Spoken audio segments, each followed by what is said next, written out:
Welcome, everybody. We are just so delighted that you could join us for this special event put on by the Davenant Institute and Pietist Classical School and Christ College in Florida, run by my good friend Dale Stenberg.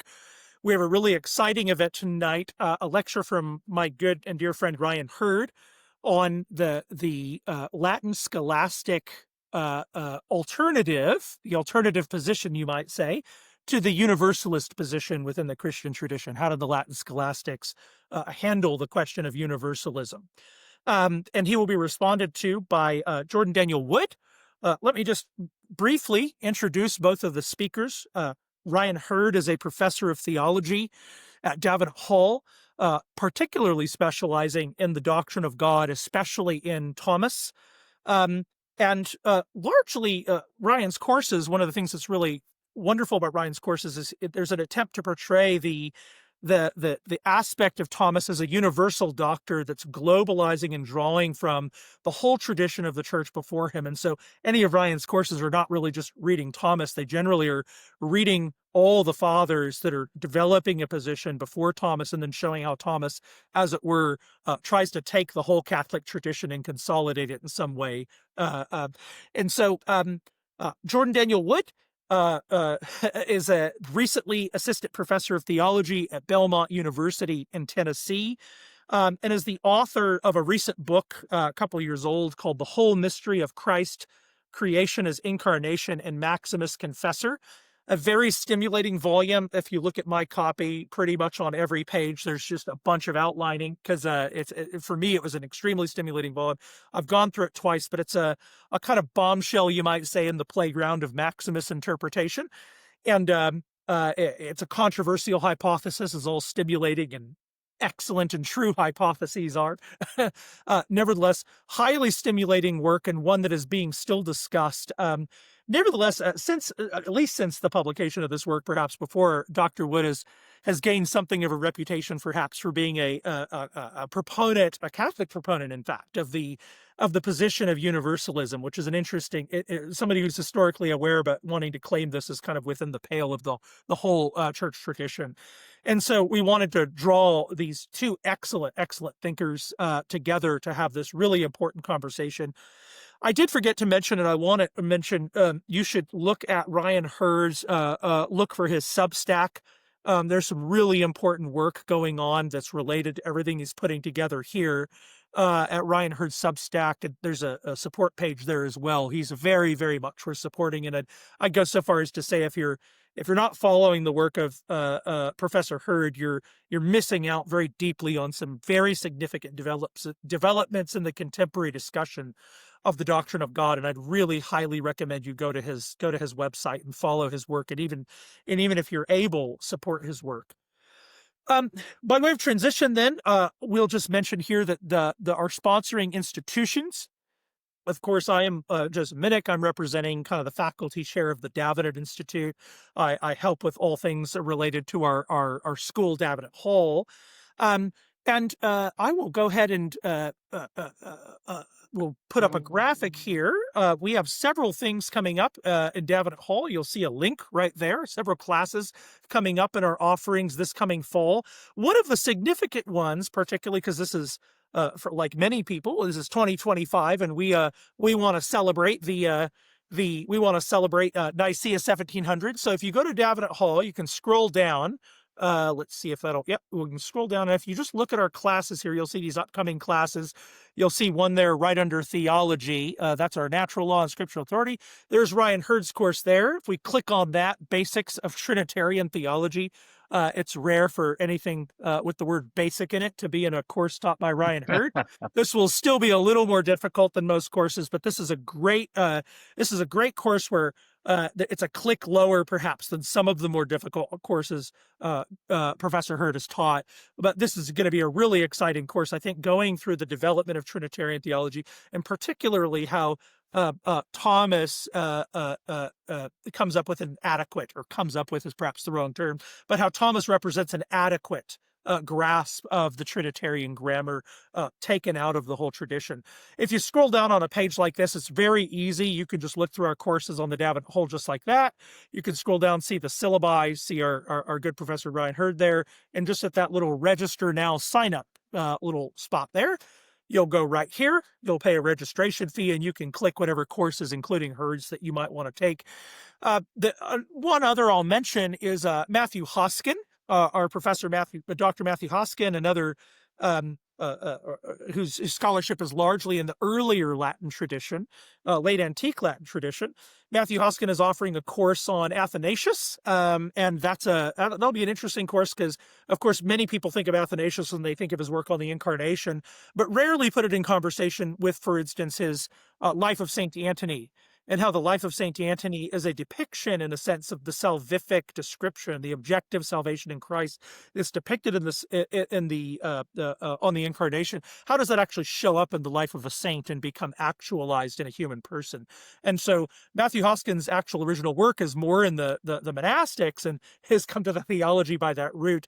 And so for those who want to get a new deep dive into Athanasius, this is a really interesting course that will perhaps introduce you to a larger Athanasius than you have been introduced to before. But with that, that's all I want to say about Davenant and say about our courses coming up. I'm going to pass it over for just a moment to Dale. Actually, not just a moment. I'll pass it over now to Dale just to mention his two institutions, and then we'll just get right going. I'll mention the format, and then we'll get started. Very good. Thank you, Dr. Minnick. Yes, it's a pleasure to be here. Jordan and Ryan, I appreciate these sorts of dialogue. One of the reasons that we sponsored this event was to promote the not only dialogue, but the dialectic that takes place within the Christian intellectual tradition to come to truth. So my role in my career here in Florida is to function as a president and founder and headmaster of a K through 12 classical Christian program called Pietist Classical Christian. And this year we just launched a humanities program in Satellite Beach, Florida. We're offering a humanities degree with a focus on entrepreneurship. So we're deep in the Christian intellectual tradition at Christ College, where we provide an affordable, faithful education in the intellectual tradition that equips students with wisdom, elegance, and virtue to pursue professional excellence in the service of Christ and the common good. And so this sort of interaction is the kinds of things that we would like to see more of. We want to dig into our history. We want to understand our history. We want to have interlocutors that are smart and are dealing faithfully with Scripture and are sharpening each other as we come to understand more of God, the world, and who we are. So we're very proud to sponsor this event. I'm very much looking forward to Mr. Wood and Mr. Hurd interacting at the end. I'm always pleased to listen to Ryan Hurd talk. This is a friend of mine. We've been friends for many years. My wagon has been hitched to Davenant for close to a decade. And so Ryan is not only a person I'm interested in listening to talk, but he's also a dear brother and friend. So I'm very much interested in how this evening will shape up. So thank you for allowing me to support this conversation, and hope we can have a bunch of other conversations that stem out of this. Yes. Well, that's thank you, Dale.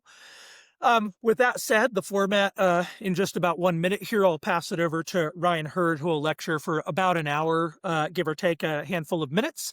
We'll pass it from there on to Jordan Wood to have a 20 or so minute response. We're not being Jordan. If you go to 22 minutes, we'll be fine, or even more. It's okay. But effectively, it'll be Ryan Hurd give a kind of the substantive lecture. Jordan Daniel Wood will then come in and give an alternative position to Hurd's, and then we'll want maybe a soft moderated, not a heavily moderated, but I'll come back in and we'll have a soft moderated discussion for about 20-25 minutes at the end, and that will basically conclude this evening's proceedings.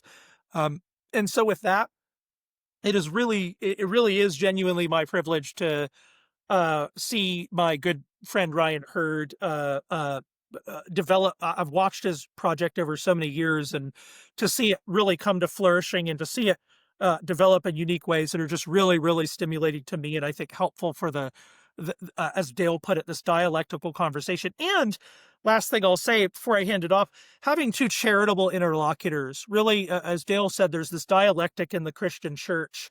And yet it's only going to be mediated in the end. You know, it's love that makes us one, and it's only a charitable dialogue that's ultimately going to pull the church and all of its dialectic together into the fullness of the unity of Christ. And that's why we're very excited to sponsor this with particularly these two gentlemen.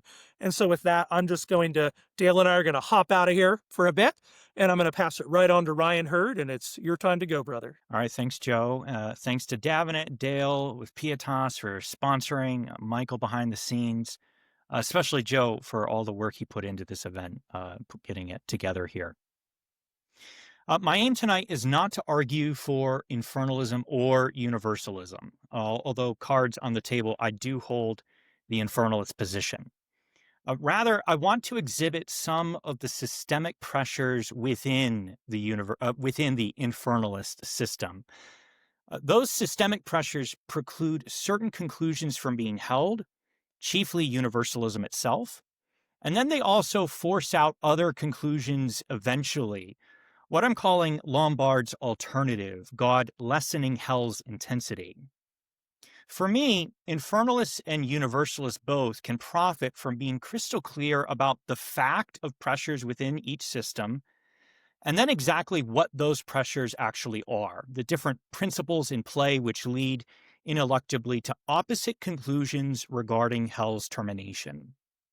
The scholastic approach to principles and conclusions, how they advance propositions from permissible to plausible to demonstrate and so on, how these more principial determinations affect later determinations down the line. All this really together as one package, the scholastic project, helpfully exhibits the systemic pressures in the infernalist system, and I hope to put these on display tonight. So that's my goal. I'm thrilled my friend Jordan has agreed to fight fire with fire, so to speak. Sorry, jokes. But no, I'm really thankful to Jordan to come and respond, and no doubt argue strongly for universalism. I know we'll have a constructive engagement which clarifies principial differences, so I'm excited to hear his response. Okay, enough throat clearing. Let's get into it here. It's remarkable that scholastic bachelors commenting on Lombard Book 4, the sentences distinction 46, had to explain the alternative to universalism, doing so while maintaining God is both merciful and just. In fact, more remarkable still, mercy and justice of God as actual questions are globalized from this individual problem of what do we do with hell. The suffering of the damned is the ultimate test case for explaining how God still is merciful when also just. And therefore, Lombard decides to handle mercy and justice of God themselves, also in Book 4, the sentences, distinction 46, almost at the end of his sententiae and far outside his Dideo in Book 1. And here also we get his alternative to universalism. What is, though, this so-called alternative? Well, in simple terms, it's that the intensity of the sufferings experienced by the damned are lessened. I've cast this in terms of universalism's alternative, primarily because Lombard presents it as a choice between two. The position directly rejects terminating hell's duration, universalism properly speaking, and proposes instead lessening its intensity, so dialing hell down. And they do this, scholastics, in order to do full justice to mercy of God. So we can understand Lombard's alternative this way, that God being merciful requires that if hell's duration is not terminable, then the intensity of the sufferings must be decreased. Or slightly otherwise, perhaps more provocative, if you refuse, for whatever reason, to hold its duration to be terminated, then you can hold that the intensity is lessened, and you ought to, because mercy is in every divine work, up to and including the punishment of the damned. So as Thomas says in ST1Q21, quote, "In the damnation of the reprobate, mercy appears, not of course totally relaxing their punishment, but somewhat alleviating it, namely when God punishes below condignity or below what they deserve." So the damned received at least this mercy from God. And it makes sense to call this position, lessening hell's intensity, the alternative to universalism, but we could easily become confused here, because actually it's infernalism, properly speaking, that's the true alternative to universalism. These two opinions converge about one contradiction, something like hell being or not being terminated. Definitionally, universalists are those who hold the affirmative, whereas infernalists the negative. Subsequently, a development occurs within infernalism as infernalists proceed to another contradiction, namely that hell's intensity is and is not lessened. Infernalists there reflect on principles involving mercy of God and eventually conclude from those principles the affirmative of that contradiction, Lombard's alternative. By the time of Lombard, then, bachelors are being given a choice between universalism, terminating hell's duration, and then on infernalism, an alternative, namely lessening hell's intensity. But things become more complex as we contrast universalism and infernalism further. True, they do conflict over one contradiction involving hell's termination, but we can easily forget that this conflict arises from contrary opinions about many contradictions further up the line, from fundamentally different and conflicting principles. These are, in short, two different systems and must be understood as such. Holding the affirmative that hell's duration is terminated is the output of the universalist system, whereas holding the negative is the output of the infernalist. One important set of telescoping principles, so to speak, principles particularly in conflict between the systems, involves the nature of poenae, the Latin poenae, roughly, but rather inexactly punishments. And I'm going to be obnoxious throughout this lecture. I must apologize. I'm going to speak of poenae, again, just to annoy you. So the conflict involves poenae, or roughly punishments, not exactly. Also the ability of our rational appetite or will after this mortal life. Giving just some gestures, and again, underline gestures, someone like Origen holds that our will's ability is roughly the same after this life as during. That the Ionian, and notably not final judgment poenae, then experienced can therefore be the same as those in this life, namely medicinalized and therefore remedial. Indeed, Origen holds that poenae must be remedial in order to be good. They cannot be willed propter se, or for their own sake, but rather are willed by God only propter aliud, namely for the sake of healing the very one who experiences poena. God therefore mixes wine with water, his anger with mercy, namely the final causes in these poenae of their healing. On this line, universalists understand that what we call hell is a place where even the extremely evil are experiencing poenae, or punishments, which still have unrealized this final cause of healing. And so they're dynamically pressured, so to speak, to revert to God eventually. This hell, quote unquote, is therefore terminable by definition, because extending the suffering of medicinalized poenae so that it would be everlasting makes no sense, as even Thomas Aquinas admits. The infernalist opinion, therefore, that hell is not terminated is incoherent within the universalist system. By contrast, but continuing with gestures, someone like Thomas holds that the ability of our will is different after this life. Hell is when the will of the extremely evil has finally locked itself against God, and therefore when the person's culpa or fault or disorder has become irrevocably fixed within his person. Accordingly, Thomas says quite simply, in the case of the damned, one, and therefore also, he continues, their poena will be perpetual. So the culpa sticking around, so does the poena or punishment. And in fact, as for these poenae, for Thomas, they are indeed willed propter aliud, or for the sake of something else.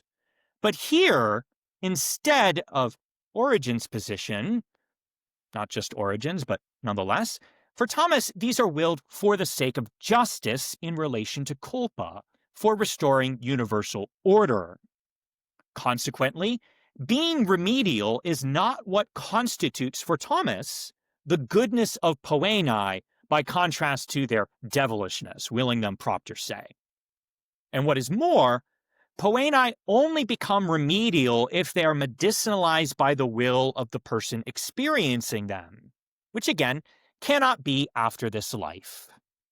Therefore, on this line, hell's termination is not necessary given the very nature of poena, which is willed by God merely for the sake of the order of justice, and such termination is impossible almost by definition, given the nature of the will's inability after this life. Arguing in favor of such termination is thus nonsensical within the infernalist system. The point of these gestures, and we'll expand them a little bit more later, is that the actual conflict between universalism and infernalism is deeper and more principial than hyper-focus upon the contradiction that hell's duration is and is not terminated might suggest. There are, in a word, systemic pressures in play.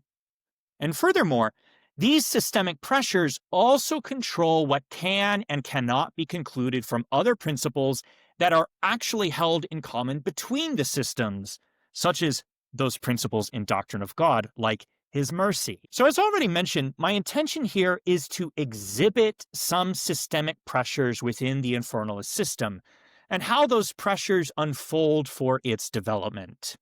How its principles conclude, one, hell's duration is not terminated, but also, two, that its intensity is lessened.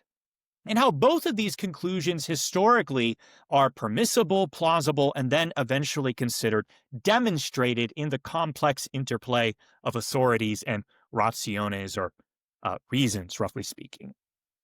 In short, I want to exhibit a little bit of the development of the infernalist system as it's found in Lombard's Book for the Sentences, Distinction 46, and commented upon by someone like Thomas Aquinas. The hope here is that this will be helpful to proponents of either opinion, universalism or infernalism. So wherever you find yourself here tonight, hopefully I can either give you fodder for arguing one or the other. Obviously, material will be helpful for different persons for different reasons. So in the falls, I'll first explain the distinction that Lombard assumes, namely here between the duration and intensity of poena, roughly punishment, and then most crucially, what I call the asymmetric causes for each. The asymmetry here explains why for scholastics, hell's duration is fixed, but its intensity need not be, making it possible for its intensity to be lessened through mercy of God. Then we'll try to artificially exhibit how the infernalist system takes this distinction and unfolds regarding both conclusions, the negative of the contradiction involving duration, and then the affirmative of the contradiction involving intensity. So there's an initial hinge here, distinction, and then different conclusions that are defended on either line. And here we'll see the scholastic bachelors eventually conclude that God indeed, yes, lessens hell's intensity. He dials down the flames, given his mercy, even if he cannot terminate its duration. Let's begin then with the necessary distinction and the asymmetry of its causes. Lombard's titular question in Book 4, The Sentences, Distinction 46, is notable. Quote, regarding the extremely evil, he says, it is questioned whether even they experience a mercy from God in some mitigation of poenai, so that they're punished less than they merited. The question, like so many questions in scholasticism, assumes a distinction that later bachelors like Thomas explain, namely, the distinction between the duration and intensity of poena, once again, punishment, roughly speaking. I keep refusing to say just punishment because really it is different, and some of those differences here have major impact for some of the conclusions that Thomas is able to squeeze out about the nature of poena and so on and so forth. At any rate, for Thomas, the scholastics, Lombard, and so on, because lessening, as in Lombard's question, lessening is a reduction of some quantity, in order to respond to Lombard's question, we first need to identify how the quantity of poena is calculated and determined. And as bachelors come to say, its quantity is determined from two things. Just like a person can undergo much pain or little, and for a long time or short, and these together would constitute how much pain is had, so likewise the intensity and duration of poena constitute how much it is, its quantity. Thomas himself calls these the intensity of poena's severity and the duration of its time. The distinction is philosophically intuitive, and ultimately it means that Lombard will argue the negative in the case of one, hell's duration is not lessened or terminated, but the affirmative in the case of the other, hell's intensity is lessened. What's more important for us is the fact that although poena's duration and intensity together constitute its quantity, there is nevertheless a fundamental asymmetry between them as far as what causes each. This asymmetry affects how each can or cannot be lessened, and also explains why for the scholastics, hell's duration must be fixed, whereas its intensity need not be. According to Thomas first, the so-called duration of poena is caused by the persistence of culpa, moral fault or guilt. The persistence of culpa in the soul. However long this disorder persists, and thus needs to become ordered again, so long poena endures. We're facing here the essential linkage for Thomas between culpa and poena, which he continually emphasizes throughout his life. Quote, the disorder of culpa is not returned to the order of justice except through poena. Again, quote, poena is owed to culpa by culpa's very essence, because culpa is ordered through poena. Again, culpa cannot be ordered except through poena. Get the point? The essential linkage here. And as a result of that essential linkage, as long as culpa persists in being, so long ought there be poena. This is really the central point here. And again, many quotations can be supplied. Thomas says, quote, in the case of the damned, because culpa there will remain perpetually, thus also their poena will be perpetual. So their guilt endures, their punishment endures, is the basic point. Another quote, their disorder enduring, poena likewise endures always. Third and finally, Thomas says, just as long as a perversity of order remains, it is necessary that there remain also a liability for poena. Thomas's point here must be underlined because it's exactly why scholastics conclude hell's duration continues and cannot be terminated. Poena, or punishment, is owed to culpa or fault. however long and also whysoever culpa persists. In the damned, culpa persists perpetually, and so their poena is not ever removed. That's really the nutshell of Thomas's argument. Their perversity continually remaining, the liability to poena also remains, and now that this liability has been fulfilled through justice of God at the last judgment, their actual experience of poena likewise persists. At this point, you need to pause for a moment and flag something important. Thomas sometimes looks deeper and considers underlying causes why this culpa remains and persists. And here he'll consider issues like the will of the damned, charity, grace, mortal versus venial sin, and so on. Crucially, because these all are, broadly speaking, causes why this culpa remains, Thomas also identifies them as, by extension, causes why this poena is not terminated. We could give many examples here. For one, Thomas explains that the poena is not terminated because the damned can no longer obtain grace. Quote, because culpa remains unto eternity, and because culpa cannot be remitted without grace, which man cannot acquire after death, thus not ought poena to cease, so long as culpa remains. Not ought poena to cease. Now, you think I'm being obnoxious with my Latin translation here into English, and perhaps you're right. But I'm underlining, for Thomas, it's a matter of justice. Not ought poena to cease, so long as culpa remains. This would be unjust if it were to be removed. Another quotation here, Thomas adverts to the all-important charity, quote, culpa cannot be ordered except through poena. And because God leaves nothing unordered, thus never does he remit culpa without poena. Whereas in those who are damned, it cannot be that some culpa is remitted, nor some liability of poena removed, because they lack charity, through which both culpa is purged and liability is removed. So it's a causality problem.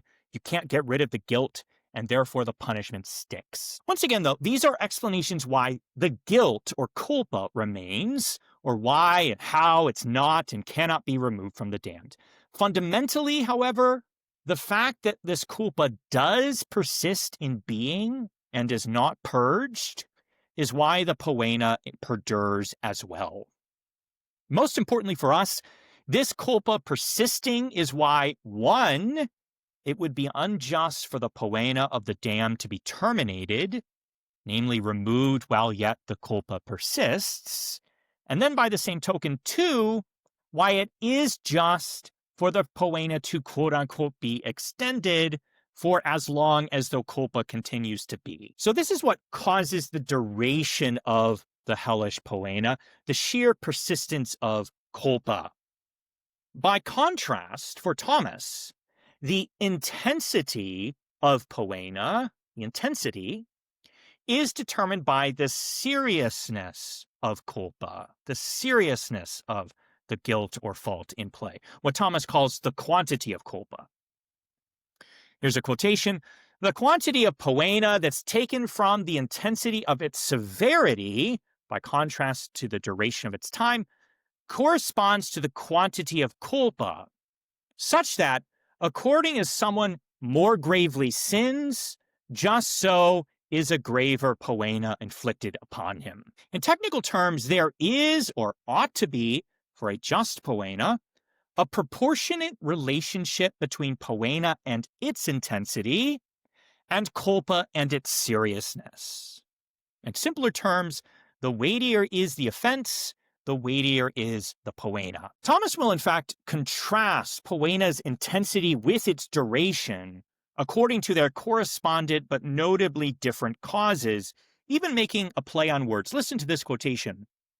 Quote, the acerbitas, or harshness, of this poena directly corresponds to the quantity of sin, whereas the aeternitas, so there's the play, acerbitas, aeternitas, the unterminated duration of this poena corresponds to its indelibility.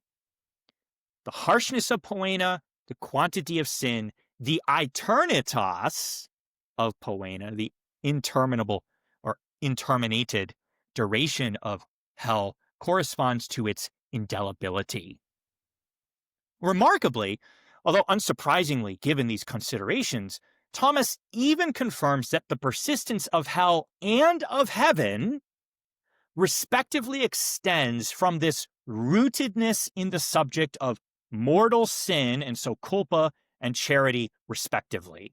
Quote, mortal sin, to which is owed the suffering of hell, and charity, to which is owed the reward of paradise after this life, are each rooted immovably in the respective subject. And thus, with respect to all, there is the same persistence for either. Very interesting quotation. Really puts the straps on here. It's a great quote. To summarize then, Thomas carefully dissolves the quantity of any poena into two, namely its duration and intensity. As a result, when someone questions whether a certain poena is lessened, he's going to need to respond with this distinction. Lessened with respect to what? In theory, there can be cases where the negative response is true regarding one, but the affirmative response true regarding the other. And this, in fact, will occur in the case of Lombard's question. The poenae of the damned are not lessened regarding one, hell continues to be, but are regarding another. Hell's intensity is dialed down. But understanding the why of this difference, why the negative for one and affirmative for other, requires us to dive deeper and consider the respective causes for this duration and intensity, respectively. And this involves the asymmetry of causes we just noted. The inherent possibility or otherwise of lessening any poena's duration and then intensity is respectively affected by the controlling causes in play, including here the poenae experienced by the extremely evil. Speaking simply, and expanding this a bit more later, God cannot lessen the duration of hell, by which we mean it's not possible for a lessening of duration by God to be, because, yes, this is inherently unjust. Poena would no longer be, although culpa persisted in being. It's logically equivalent for Thomas to culpa never being justly retributed in the first place. Accordingly, it's not as if, listen to this, it's not as if God said to the damned, due to the fact that the sin is so bad, I'm going to impose a sentence infinite time-wise so as to reflect its seriousness. It's often caricatured today, and we'll return to this a bit later. It's not like that in the case we're considering. Rather, it's as though God says, the culpa persisting, the sentence is not to be overturned, because that, in doing so, would be unjust. The poena suffered by the damned is not terminated simply because their culpa persists to be. Yet on the other hand, God could lessen their severity in play, and in fact, doing so would be just or suited to his goodness. Sound familiar to certain similar arguments maybe made by others? Yes, this is an argument that Universalists will make. It's suited to God's goodness to do this. Likewise, this alternative, the lessening of hell's intensity, makes the same kind of case.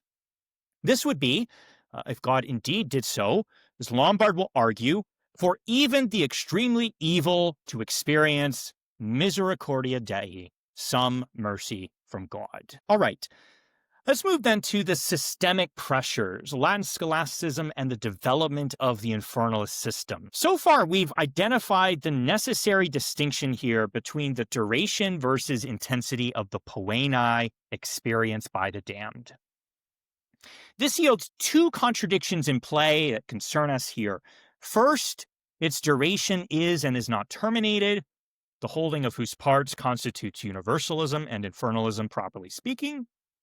And then second, that its intensity is and is not lessened, holding whose affirmative constitutes Lombard's alternative on infernalism, which he and therefore all other bachelor commentators handle in Book 4 of the Sentences, Distinction 46. We want now to further exhibit these systemic pressures of the infernalist system, especially according to the scholastic approach, particularly how its principles force out certain conclusions, like hell's intensity being lessened, but also preclude other conclusions, namely hell's duration not being terminated.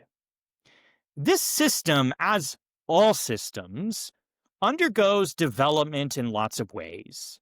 As these principles themselves arise, as further conclusions are drawn, as theologians transition from merely arguments from authorities to even those from reasons, as they advance a proposition slowly from being permissible to plausible to demonstrate and so on, all these developments are especially linked up with the task of scholasticism, which, one can argue, develops the infernalist system to the full, most ultimately by giving demonstrative reasons within the principles of the system for the respective true parts of both our contradictions. This is very important. They dial up the system to the full within the principles, if you choose to accept, yes. They run the conclusions, they bring demonstrative reasons forward for the respective true parts of both our contradictions in play. We want to trace this somewhat artificially in its historical development without underplaying complexities on either side, but still trying to draw some broad lines. Let's look at then our first contradiction, where really it's the loggerheads of universalism or infernalism. So regarding our first contradiction here, namely that hell's duration is and is not terminated, especially historical scholars have shown that many, and especially Greek fathers, held the affirmative, Origen being perhaps the most important example, whereas many, especially Latin, held the negative, now Augustine as the most famous. Indeed, infernalists today need to admit and also explain why, for quite some time among various pockets of the fathers, and no small fathers, might I add, the affirmative is not just a theologumenon, but actually a plausible opinion, a probabilis opinio, as scholastics would say. Those are not the same, by the way. A probabilis opinion is an opinion held by important persons, I suppose, but it particularly has plausible arguments attached to it, and therefore it's accepted by the community of scholars as plausible or probabilis. So Latins, I should say infernalists, although maybe sometimes a little bit synonymous there. Infernalists need to not just admit this, but also, in my opinion, they need to explain why. Origen's a kind of a big guy, and it's not just Origen. I'm sure Jordan will have something to say about this. But I digress. So what, first of all, regarding scriptural authorities bearing upon this contradiction in play? Well, notably, most authorities here are poetical, involving images or parables, including, by the way, the famous Matthew 25:46, which nevertheless many Latin theologians have used historically to argue that hell continues forever. Regardless of these arguments, symbolic theology is not argumentative. Yes, pseudo-Dionysius, very important principle. And so, many authorities are non-determinative of either part, at least from the perspective of scientific theology. Although supernatural authorities must be considered, this means that, at least so far, it comes down to rationes, or reasons, which determine the contradiction and likewise control the interpretation of scriptural authorities and therefore their argumentative use. Unsurprisingly then, important and controversial authorities like Psalm 77:9, will God forget to be merciful in his anger? Has he pent up his mercies? Authorities like Psalm 77:9 are going to be interpreted simply according to the position of the interpreter on this contradiction, and then seemingly conflicting authorities are resolved according to standard explanations. So, for example, granted, perhaps, which not all would grant, Matthew 25, intends aionios as indeed everlasting. Again, not all would admit this. Grant it is so. It's just rhetoric.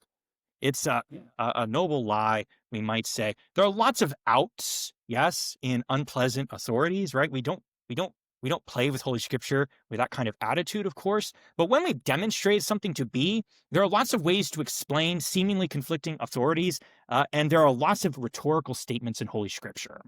Okay. So what then of rationes? This is really what it comes down to here. Well, initially, we see rationes, or arguments, in favor of the affirmative, universalism. Reasons that we already briefly identified in our introduction and which Thomas handles in especially SCG 3, chapter 144. Taking Origen again as our representative, and I do hope Jordan is kind to me and doesn't rake me over the coals too hard for my reading of Origen, or maybe he'll confirm. I don't know. We'll see what he says.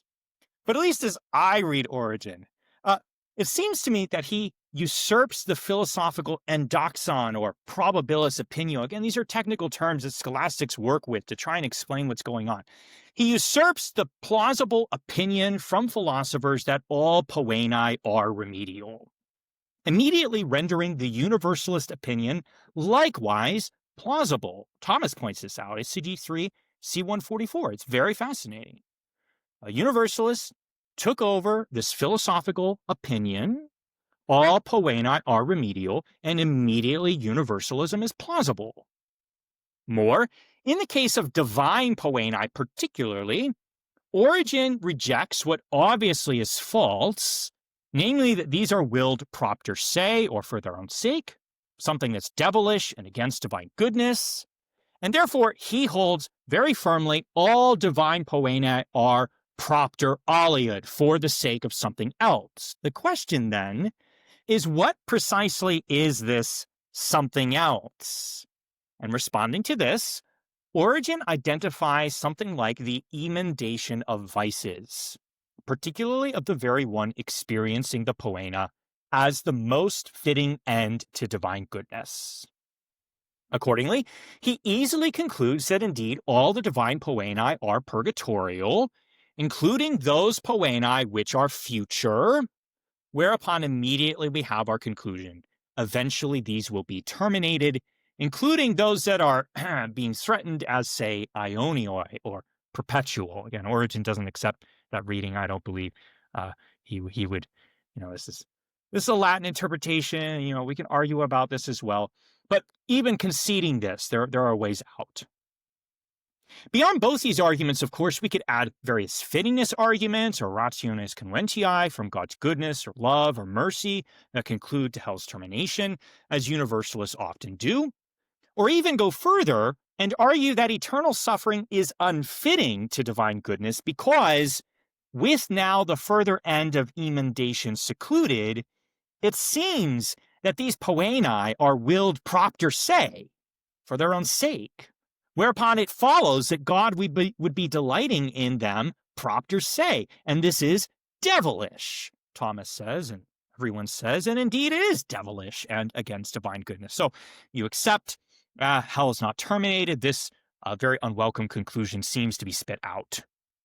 All of this and similar arguments makes the universalist opinion rationally plausible, as Thomas admits, whereupon the scriptural authorities are handled accordingly. For example, Psalm 77:9 is enlisted to argue in favor of universalism. This is something that Augustine faces as he handles the sympathizers. Yeah. And then Matthew 25:46 is resolved according to standard explanations. Pick your poison here. Advancing, things are somewhat different in the Latin West. And Augustine plays a central role. Initially, it seems that Augustine held universalism through the above or other plausible rationes, amusingly likely under the influence of Origen, or although likely unwittingly. But at any rate, eventually Augustine, comes to see the light and holds the infernalist opinion. Notably, Augustine seems to determine the contradiction, though, primarily through authorities. This is really important. The Latin tradition really sets off on the one foot, and then the Greek tradition. I'm making crazy generalities here, but these generalities I do believe have grounds, and they're important. Is primarily pulling from philosophical tradition that's running on rationes, at least making it plausible to begin with. Augustine determines for the negative, no universalism, yes, infernalism, primarily through authorities, even if they're non-scientific at the end of the day. Authorities like Matthew 25. We thus have a positive case from Holy Scripture. And once again, seemingly conflicting authorities are massaged according as the interpretation of all as the interpretation of all scriptural authorities reaches some sort of equilibrium. Subsequently, Augustine's sententia, or firm determination that the negative infernalism is true, is received especially by Latin tradition, which trusts Augustine as an authority, and which, for whatever historical reasons, good or bad, does not trust Origen as an authority, nor, and as a consequence, consider his opinion as plausible. Again, crazy generalizations here, but they do have grounds. At any rate, consequently, especially in the Latin West, the contradiction is determined negatively through scriptural authorities and through patristic authorities like those from Augustine, and then the contrary opinion, regardless of its plausible reasons, is considered implausible and indeed errant and perhaps heretical. Yes. But whereas Universalism had largely usurped its rationes from philosophical tradition, Latin infernalism, having proceeded through authorities, only now begins its search for reasons or arguments. And what now of these rationes or arguments in favor of the negative of our contradiction, infernalism? Well, initially, we need to advert to philosophical development involving the goodness of poeni. Philosophers begin to apprehend that poeni being remedial is more according to human custom. Thomas says, quote, "Poeni are being imposed by human laws for the emendation of vices.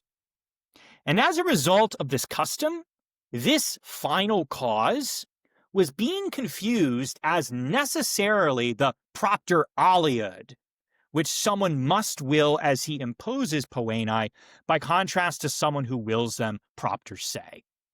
So you have this well-nigh universal human custom, and even a good human custom, that makes the initial philosophical indexon plausible, yes, okay, but it's not a necessary intrinsic to poena itself. As Thomas argues, this is not of the ratio or essence of poena. Poena is, quote, propter aliud, for the sake of something else, but namely, he says, for the sake of order to be imposed.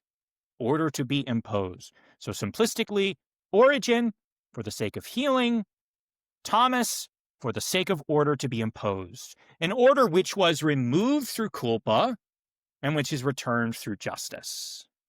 Every poena need not be remedial, but is necessarily restorative of the order of justice. Now, this is Thomas, and not just he. Thomas underlines all this in SCG 3C 144, and as he does so, he's actively undercutting the principle of argument that someone like Origen would use in favor of universalism.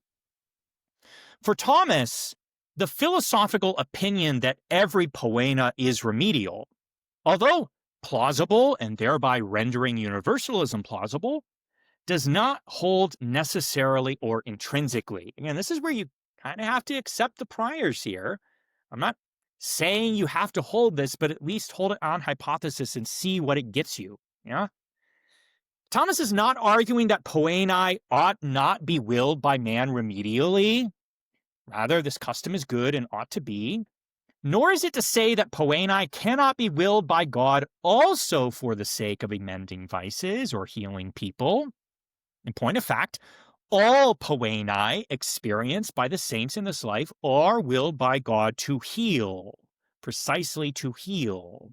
And what is more, anger of God and the resulting poeni all throughout, say, the Jewish scripture, are often to be interpreted precisely as Origen and also Augustine have always done, namely as mixed with mercy. Mercy here being put metaphorically for the final cause of healing. All this, however, here's the key, is extra. For Thomas, poenai most fundamentally are willed by God, quote, obviously not propter se, as if he delighted in them, but propter aliud, namely for the sake of the order which is to be imposed upon creatures. This difference regarding what another for whose sake poenai are willed is crucial. Again, for Origen, the another in play is emending vices, whereas for Thomas, it's restoring order. And most remarkably, if the latter understanding is accepted, as happens in Latin tradition, this simultaneously removes a principle for arguing the universalist opinion, and then two, it imposes a principle for arguing the infernalist. This is one of the do or die situations here. On the one hand, it removes a principle for arguing, whereupon, say, Origen's argument is broken, at least for someone like Thomas. The philosophical endoxon which Origen used was falsified, and therefore his conclusion is not necessary. That's the point, it's not necessary. Quote, Thomas says, quote, saying that the poenai of the damned sometime will be terminated, seems to have had its origin from the position of certain philosophers who were saying that all poenai are purgatorial and so sometime will be terminated. Indeed, Thomas continues in SCG 3C144 and shows that even if you concede this philosophical opinion, say it's right, this ratio or argument is actually insufficient. It has not been shown, and would need to be to conclude universalism, that poenai are remedial for particularly the very one who experiences them. But, and by contrast, Thomas says, many poenai are remedial only for others. This is just Thomas mopping up and essentially showing holes in an argument. And, you know, if you're a universalist, you don't have to, feel attacked here or something like that. It's just saying, like, look, bro, I feel your argument's broken, or at least on my principles, the argument breaks. Can you somehow handle my dubium, my doubt, I can't get past this. This is what Thomas is underwriting. Say Origen, say the philosophical opinion holds necessarily in all cases is essential to poena. Great. Now show me why it's remedial for particularly the one who suffers. So it seemed plausible initially, at least in Latin tradition. It's no longer. On the other hand, though, this understanding also imposes at the same time a principle for arguing the infernalist opinion, the outline of whose argument we've already seen. Tu culpa is ode poena, which is willed not propter se, for its own sake, but for the sake of restoring the very... By the way, I want you to know I'm saying restoring just to stick it to people. It's restorative, yes, restoring the very order. Yes, this is a little joke.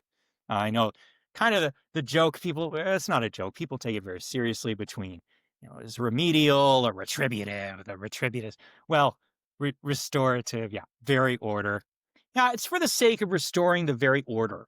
The culpa likewise would be unjust. The very order, that culpa removes.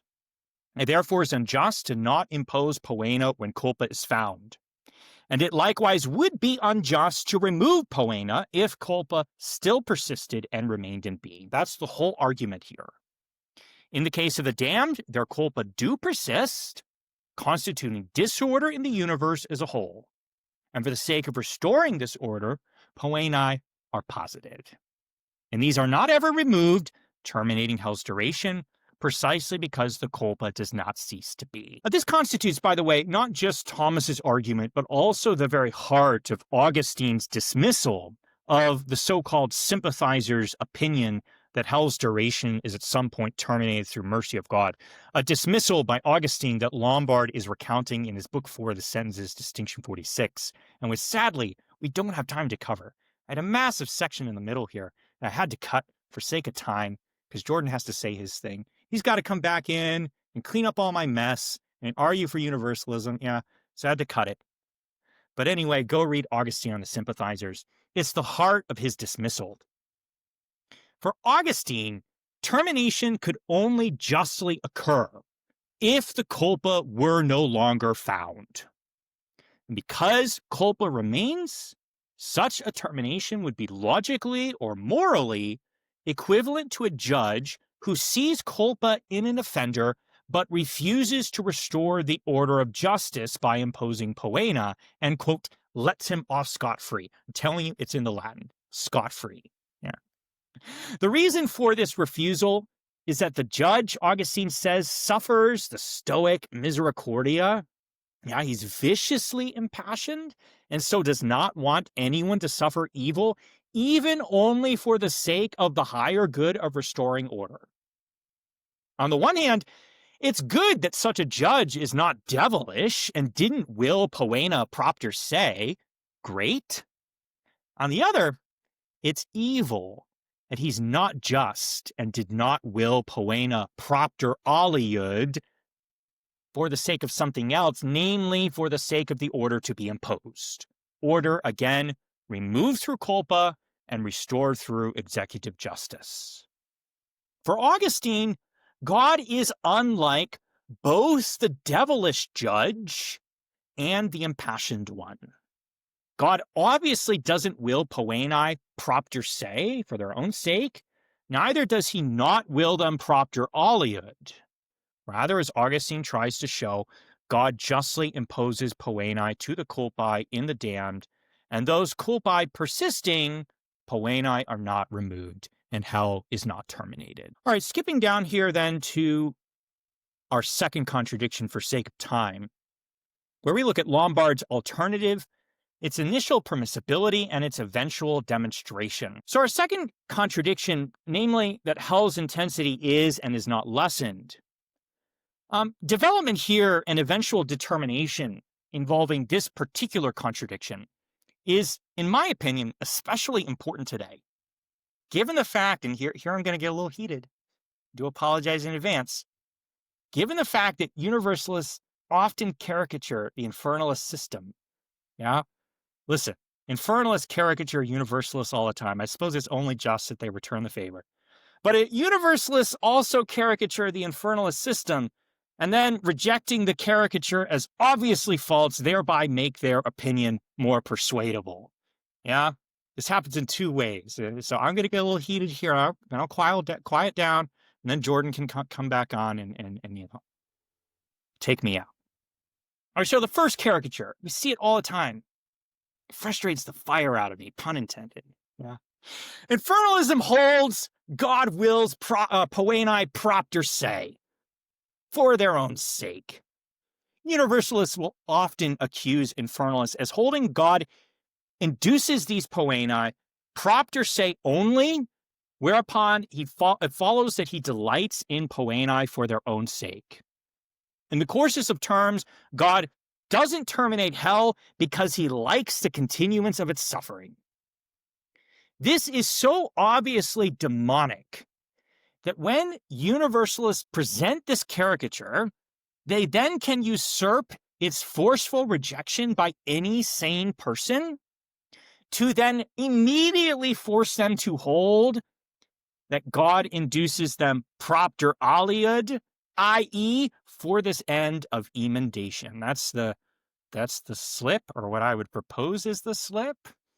Immediately, as soon as you accept that, you accept hell is eventually terminated.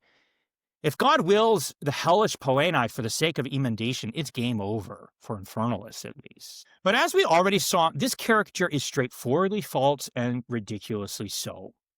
Infernalists hold that God induces poenae only propter aliud. It's just that they differ on what another for whose sake God wills them.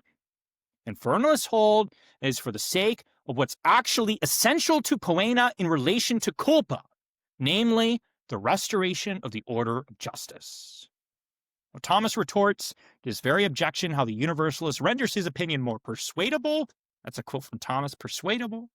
Quote, yes, It ought to be conceded that poeni are induced by God not propter se, like God delighted in them for their own sake, but rather propter aliud, and here's the slip, namely, for the sake of the order to be imposed upon creatures, etc. The second caricature, likely more prevalent today, is that infernalism doesn't do sufficient justice to the goodness or perhaps mercy of God, as if it understands God to impose the harshest poena possible. Speaking roughly, if infernalists would only draw out the sufficient entailments of God's goodness or mercy, they would hold universalism.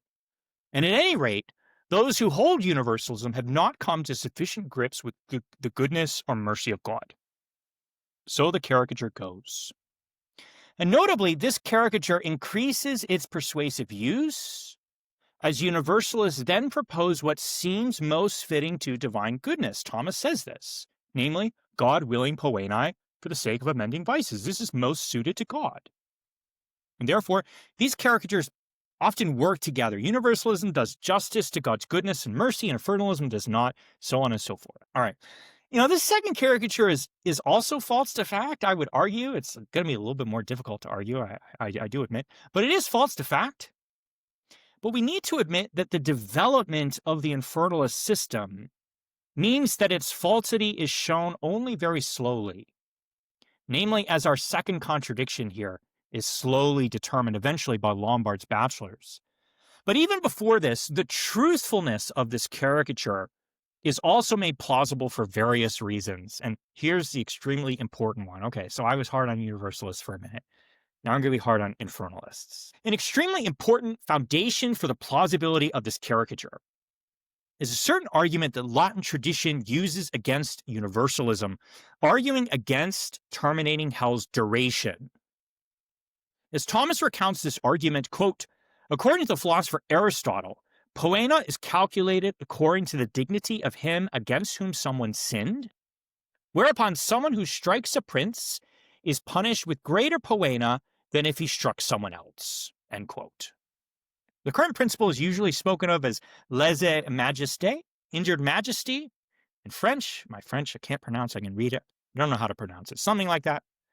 When someone strikes a king, the culpa is greater than would be if he struck a peasant, because the king is greater than the peasant. So Latin theologians take this philosophical principle and then argue theologically in this way. Quote from Thomas, from the very fact that someone sins against an infinite, there is owed to him infinite poena.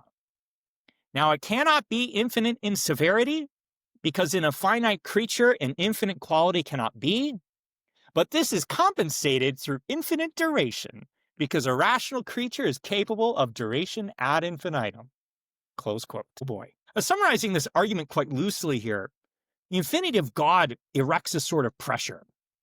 That pressure cannot be released all at once by making the poena infinite in intensity, given the internal limits of the creature. You can't take it.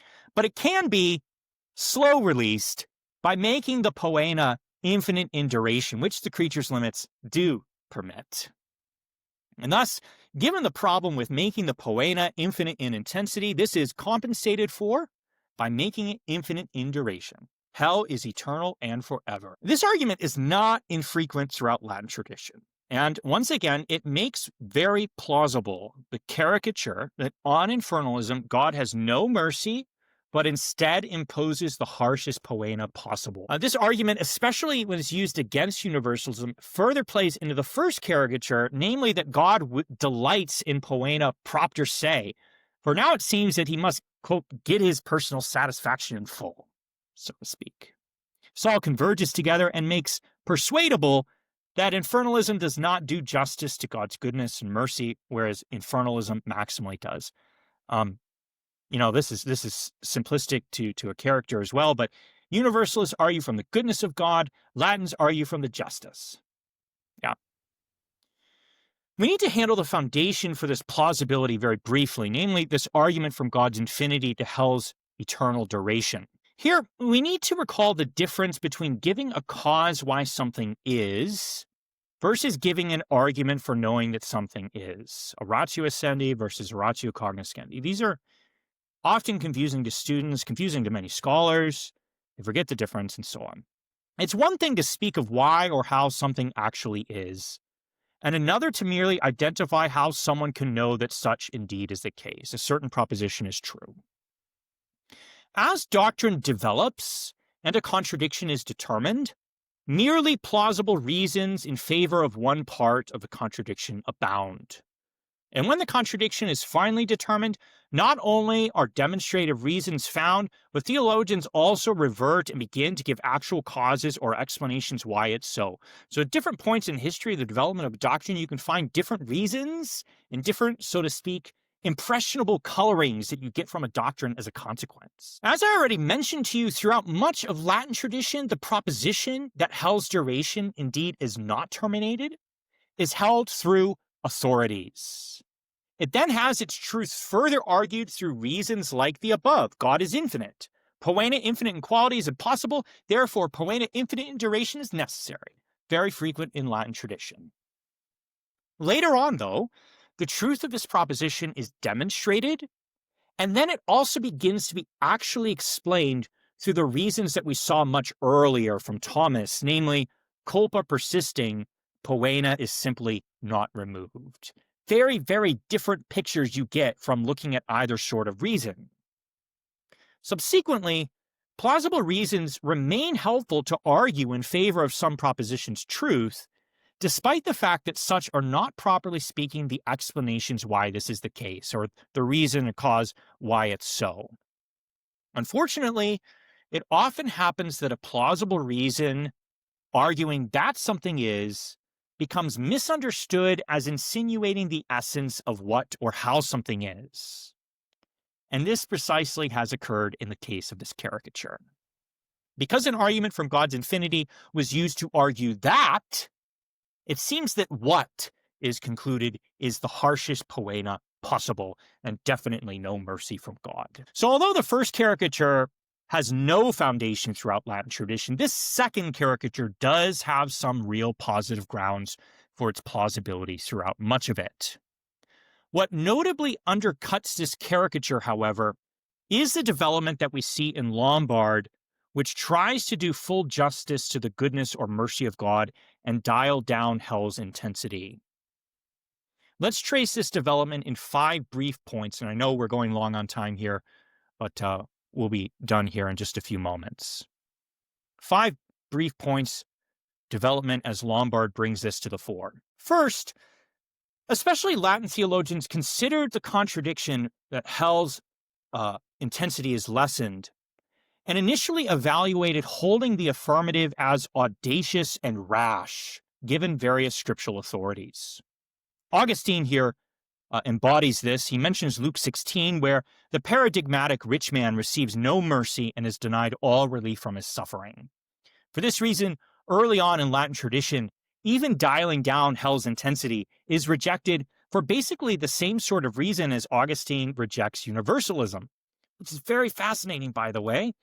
Augustine likes scriptural authorities, and therefore at the start of his career, well, at the start of the start, he accepts universalism, but then he comes and sees the light, and at that start of his real career, he rejects universalism, but then sadly also the lessening of hell's intensity, given scriptural authorities to the contrary, both of which, by the way, are in parables. Lombard himself adverts to other authorities which then contemporary scholastic masters were using to argue against this, namely that the extremely evil received no mercy. They held this position. James is a judgment without mercy to him who has not done mercy, and so on and so forth. In other words, if the affirmative is ever going to be held, all these seemingly conflicting authorities will need to be resolved. Second, however, rather quickly enough authorities are resolved that the affirmative begins to be evaluated as permissible given the scriptural data. Permissible. Augustine again embodies this development.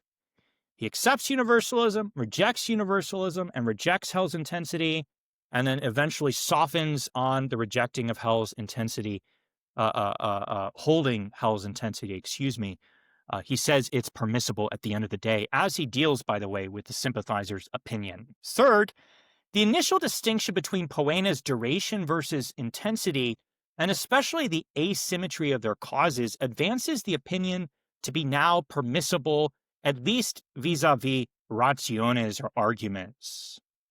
Initially, we have both of these united, duration and intensity together, and it seems like the same is going for the same. Distinction spreads them apart and enables you to consider them differently. And then, holding the negative for one, but then the affirmative for the other seems arbitrary or irrational. Why is it that God does one but not the other? The asymmetry of causes between what's causing the duration versus the intensity responds to this. Again, it explains why for scholastics, the former must be fixed, but the latter need not be. As a result of all this, by the time of Lombard himself, nothing prohibits, that's the key phrase, nothing prohibits this opinion being held. No conflicting authorities and no principles within the infernalist system make it implausible to hold hell's intensity is lessened. Lombard therefore characterizes the state of the question as pure epistemic neutrality regarding the affirmative. Quote, "It is possible for it not unfittingly to be said." My goodness. Well, it's standard nomenclature. It's possible for it not unfittingly to be said is basically the scholastic version of what later become theological notes. It's talking about the probity or permissibility of holding to a certain part of contradiction.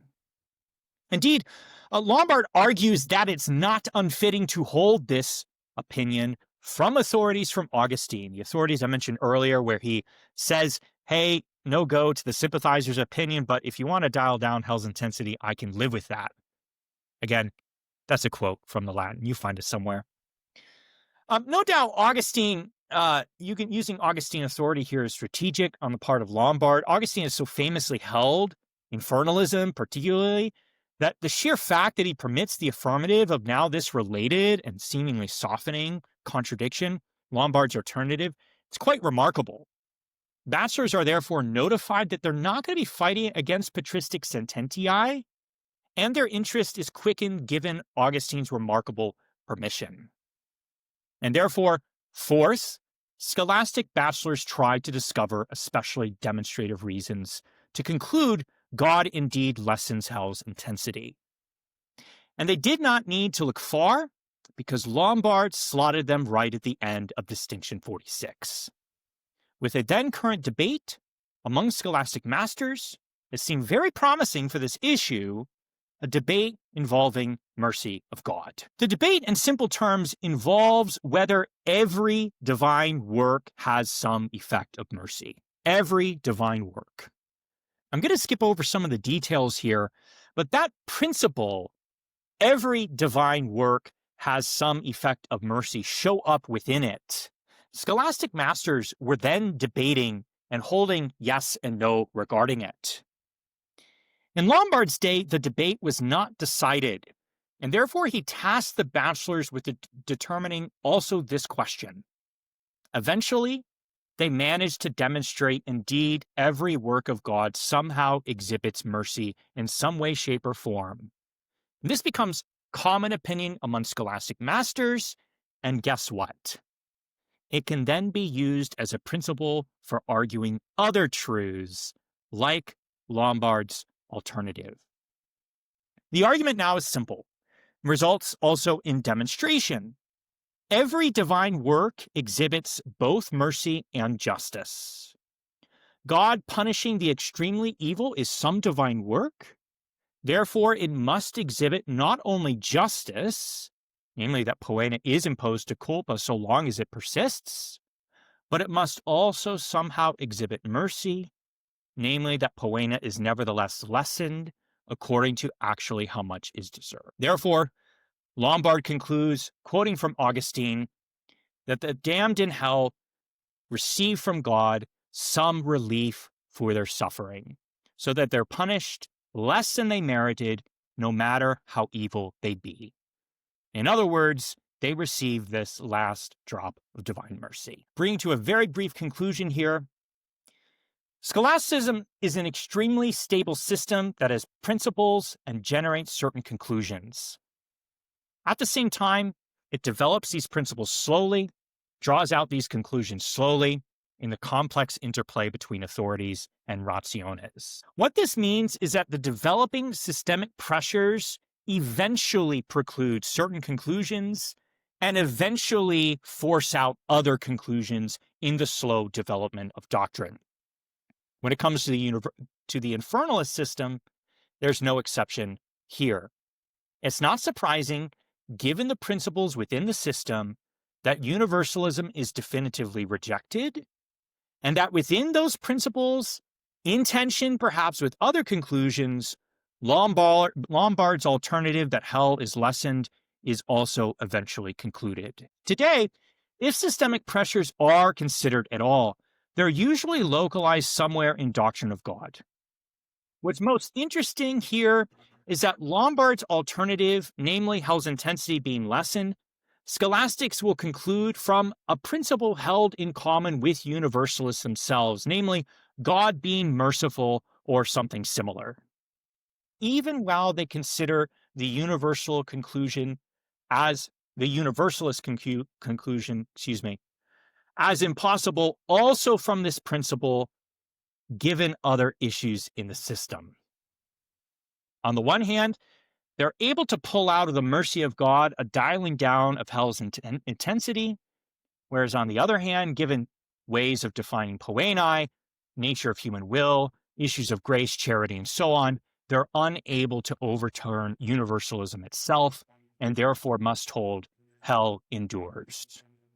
This conclusion is actually precluded given issues of the will, grace, charity, and so on, whereas Lombard's alternative is concluded from mercy of God. All right, let's stop there, and I'll turn it over to Joe, or just immediately Jordan. What are we doing, Joe?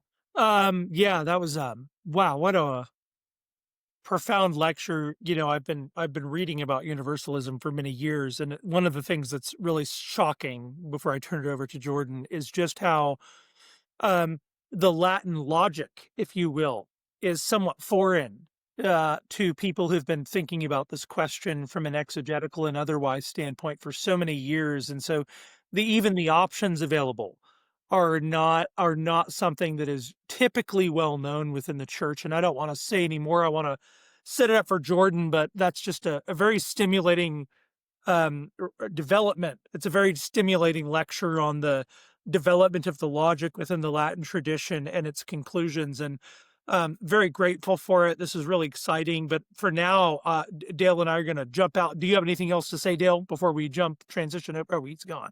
For now, Dale and I will jump out, and we're just going to turn it over to Jordan, and you just talk and reflect on things you have to say for the next 20 or so minutes, and I'll come back in and we'll have a small moderated discussion afterwards. All right. Everybody hear me? Great. Thank you so much, Ryan. Of course, thank you to the Davenant Institute and Pietas, I think, who's also sponsoring, and just for the invitation. Thank you, Ryan, for the work, how rich this is. And yes, I'm happy to be here. Now, first of all, I just want to say I didn't just get really angry at something Ryan said and walk out and storm out. I had actually read the paper prior, the longer version, and I had to, I had too much coffee today, so I had to deal with that. But also my head will probably be tilted a little bit this way because I have my notes on here. And that's the other thing is, Ryan wrote a lot longer than that. He wrote a lot more. There's actually more to discuss, and he got it to me yesterday, and I taught a lot today. And so anyway, I wasn't able to do what I wanted to do, which is write out something a little bit more formal, but hopefully this will work. So I'm going to go down sort of these bullet points that I've written for myself, and I actually hope not to take 20 minutes that way, because I actually think maybe a discussion will be a little more interesting after all of that, and certainly I won't be able to address everything. So okay, so first of all, I want to note some points of appreciation that I have in Ryan's presentation of the Latin scholastics. I mean, it's always, I mean, he's a very Ryan is really expert in these matters. It's really interesting to me. I just will say this kind of meta point before I go on with the points of appreciation. As a Catholic, well, first of all, I just appreciate not being called a heretic. I guess that's It's really the first point. So he's really staying faithful to Augustine on that, at least, and I appreciate that. Also, though, it's interesting for me thinking about development of doctrine from being a Catholic in 2025 post-Vatican II. I'm thinking specifically of Owen Chadwick's really great book called From Bossuet to Newman. And the point he makes there is that, especially the way later medieval scholastics conceive of doctrinal development, which is precisely the way Ryan has laid out, which is something like a syllogistic movement from principles, or maybe say you consider the Articles of Faith as first principles, or you consider certain basic philosophical principles as premises, and you walk through that and you draw out a conclusion. It's further determinations. That's a sort of Aristotelian conception from the post-analytics of science, or scientia, or episteme. I do think it gets more complicated later for Catholics in particular, not only because of the changes later forced us to kind of rethink the nature of that movement, for one. Number two, the sort of importance of organic development as opposed to syllogistic development, which you already have, I should say, already in somebody like Johann Sebastian Drey about 20 years prior to Newman. So it wasn't just a Newman thing.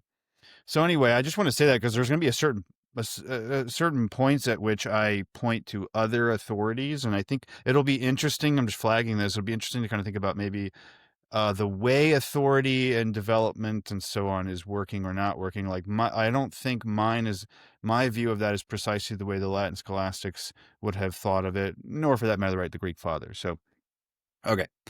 Anyway, on to the perhaps more interesting things. Points of appreciation. Well, I definitely think it's good of Ryan, and I agree with him, to say that the controversy between infernalism and universalism is, as he says, deeper and goes to the level of the principial.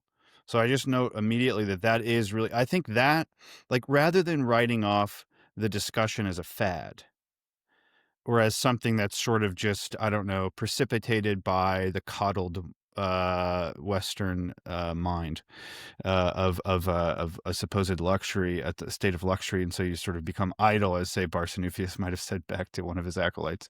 It really is, I think like a charitable read of the situation and the intensity and interest with which this topic is approached is actually that it does open up and force us to go deeper to a whole host of other issues and convictions and positions and opinions in the faith. And I think that's just completely right to say that.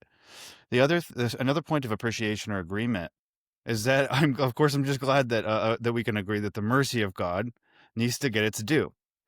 I mean, Ryan didn't necessarily, he was saying, like, he's not saying this is my position. He's trying to help us understand and clarify, which is great. I do get the sense that maybe he's a little more happy to talk about the lessening of the intensity of hell than the merely like almost double negation, or the neutrality, the epistemic neutrality. So I can sense there a sense of, like, I don't know, maybe a sort of sympathetic motive there. Third point of appreciation is, I really like, and I've liked this in other things Ryan's written, so it's not just here, but it does come up here, that, like, seeing these as two systems and seeing them as both trying to at once deal with scripture and also various authorities, and also, considering the plausibility of various rationes and so on, is exactly right. So it also helps us get beyond certain slogans like, this side is just simply reading the Bible and that side's not, or whatever. So I think we agree on that. Last thing here, point of appreciation. I also am going to make, this isn't really a concession because I've never claimed this, but I'll just say this. I also agree that the infernalist system is not mere sadism, like propter se, right? Like, it's not that. And I also know that, some people will cite the supplement from to the Summa, right? And talk about the delighting in the blessed delighting in the sight of the damned's sufferings, of course, which goes all the way back, to Tertullian.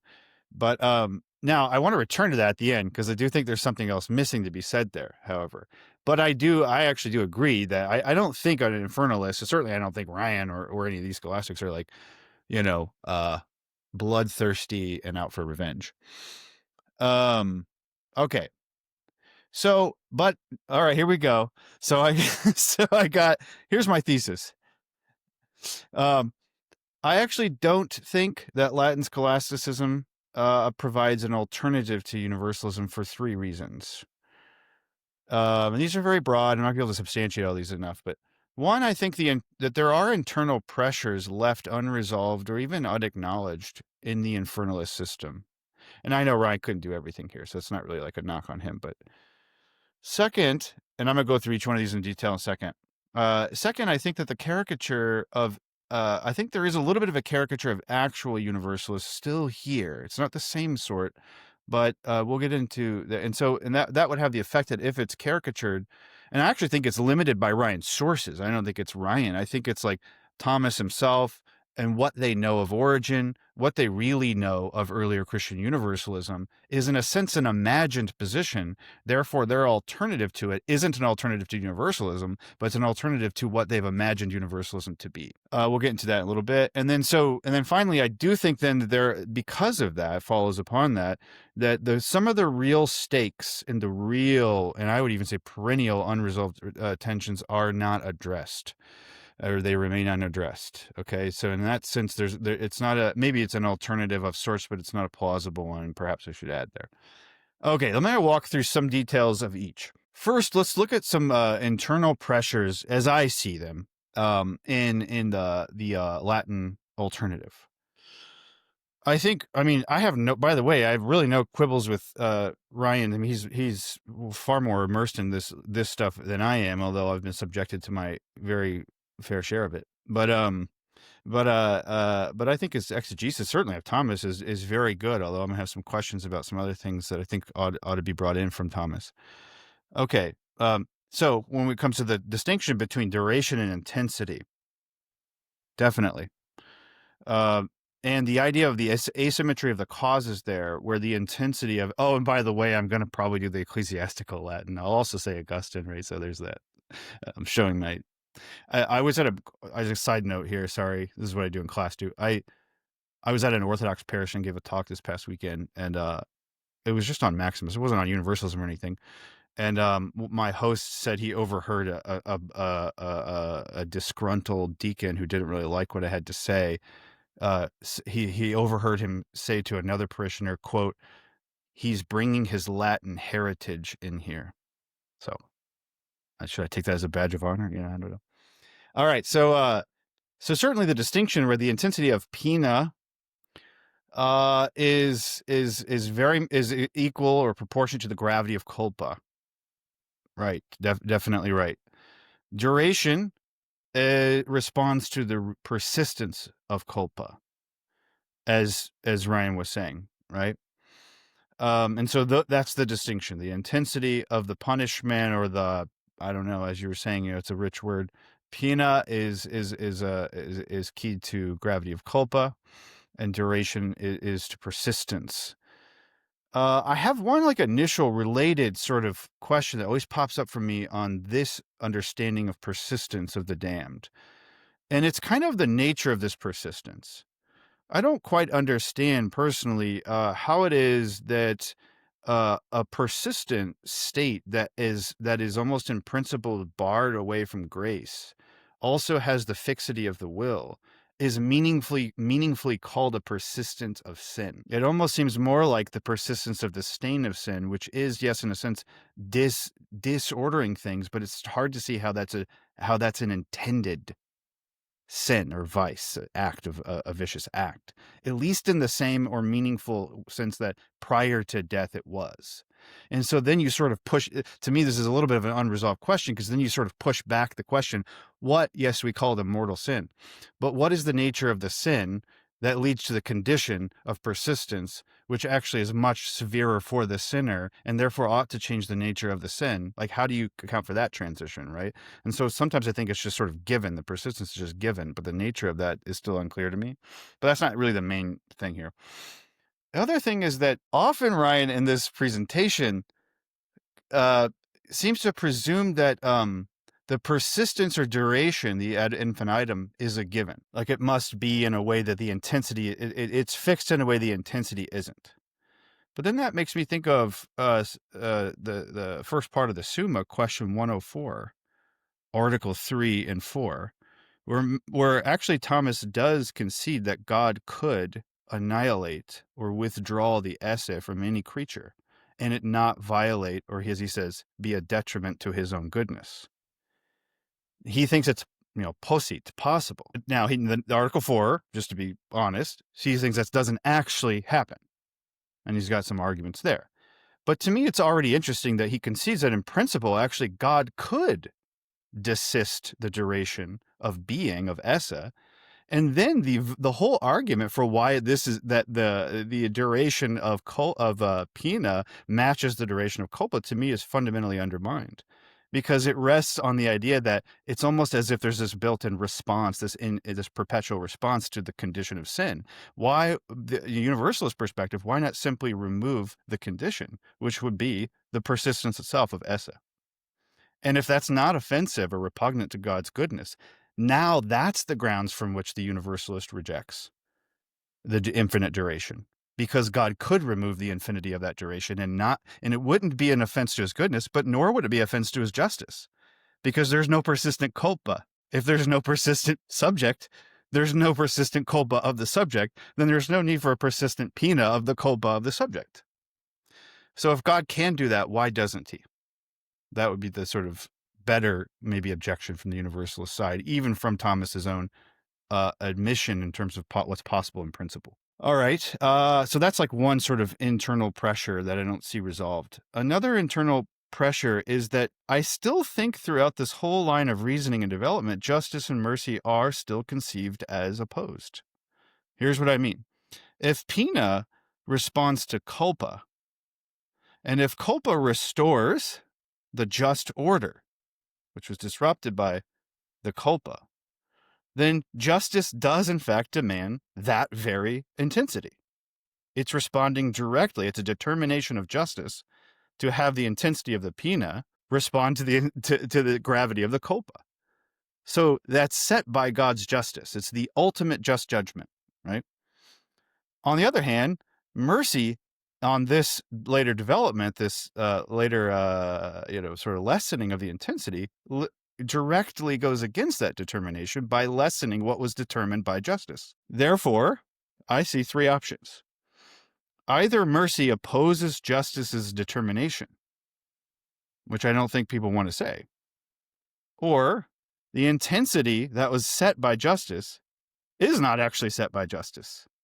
So it's extrinsic to it, to where it could vary, lessen more or less, Or justice and mercy actually end up determining the same intensity. But in that case, I don't see the very cause of the original problematic.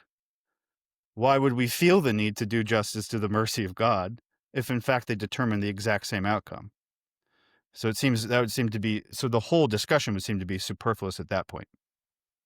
So I actually think that we still have a justice determination and a mercy determination for the damned that are not the same, and therefore are opposed to some degree. Now, I'm not saying you're not saying that like quickly Thomas will go to, well, if we sort of cease the pena, then we're like totally, it's unjust. Sure. But if you cease the degree, why is that not also unjust if the degree is set by justice? Otherwise, they don't actually respond culpa and pena that tightly. So I don't see that resolved. Okay, moving on. So, and here's probably the biggest one out of the internal pressures. And this one is it's just a shadow, man. It's just always there. In the end, though, with Augustine especially, and I would argue with Thomas later, right? The sentences are early. You did those cite from the Summa Contra Gentiles, but still, actually, culpa can be removed by God's own will. So we constantly were talking about Augustine in Corinthians 1:12 to 1:13, but why not go back to chapter 98? There, Augustine would say, furthermore, who is so irreligious and foolish as to say that God cannot turn to good any of the evil wills of men that he wishes, when and where he wishes? So on Augustine's actual account, we cannot skirt around predestination. We cannot skirt around divine election. This is a part of the system. And to leave that out, I think actually undermines some of the logic and the principles of the system itself. So for example, Ryan writes or says, For Augustine, termination could only occur justly if culpa no longer were found. That's technically true. But, and then he goes on, but because culpa remains, we just assume the occlusion there. That's question begging. Why should it remain if God can remove it by his will? That's the question. So he goes on, such a determination would be logically or morally equivalent to a judge who sees the culpa in an offender, but refuses to restore the order of the justice by imposing pena and lets him off scot-free. It's just that that's not the only option. Those aren't the only options. The other one would be a judge that somehow could literally rectify the will of the guilty so that A, the culpa would no longer endure, B, the pena would no longer be necessary, and C, that person would be saved.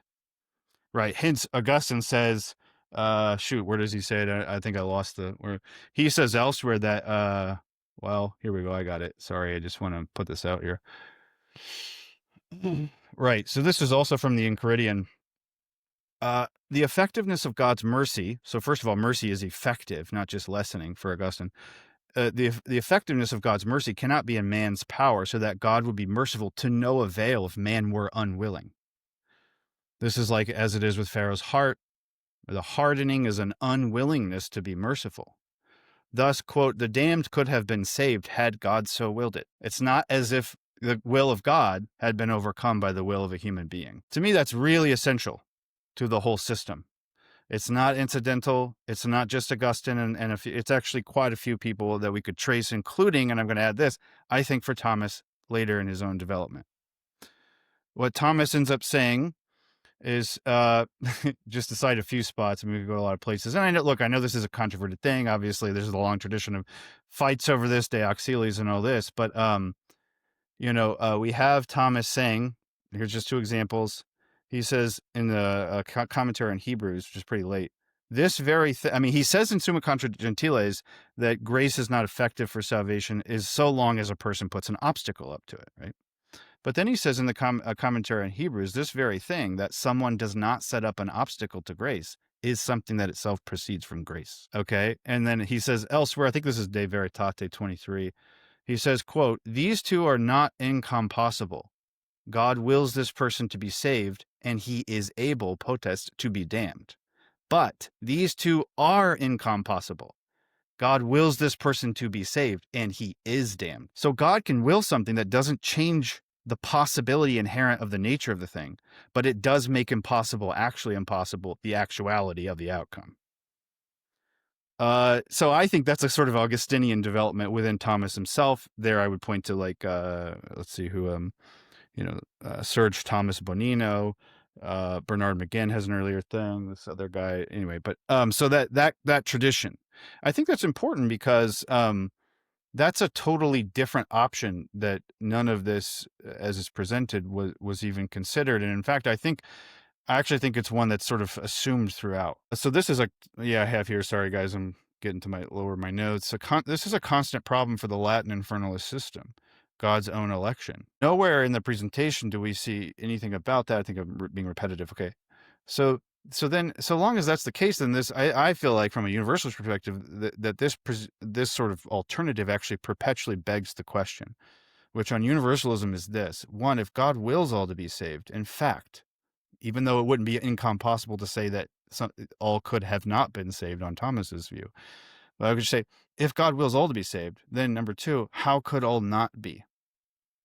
So notice here that this is a sort of moving from doctrine of God to eschatology here, but it's not moving necessarily from mercy.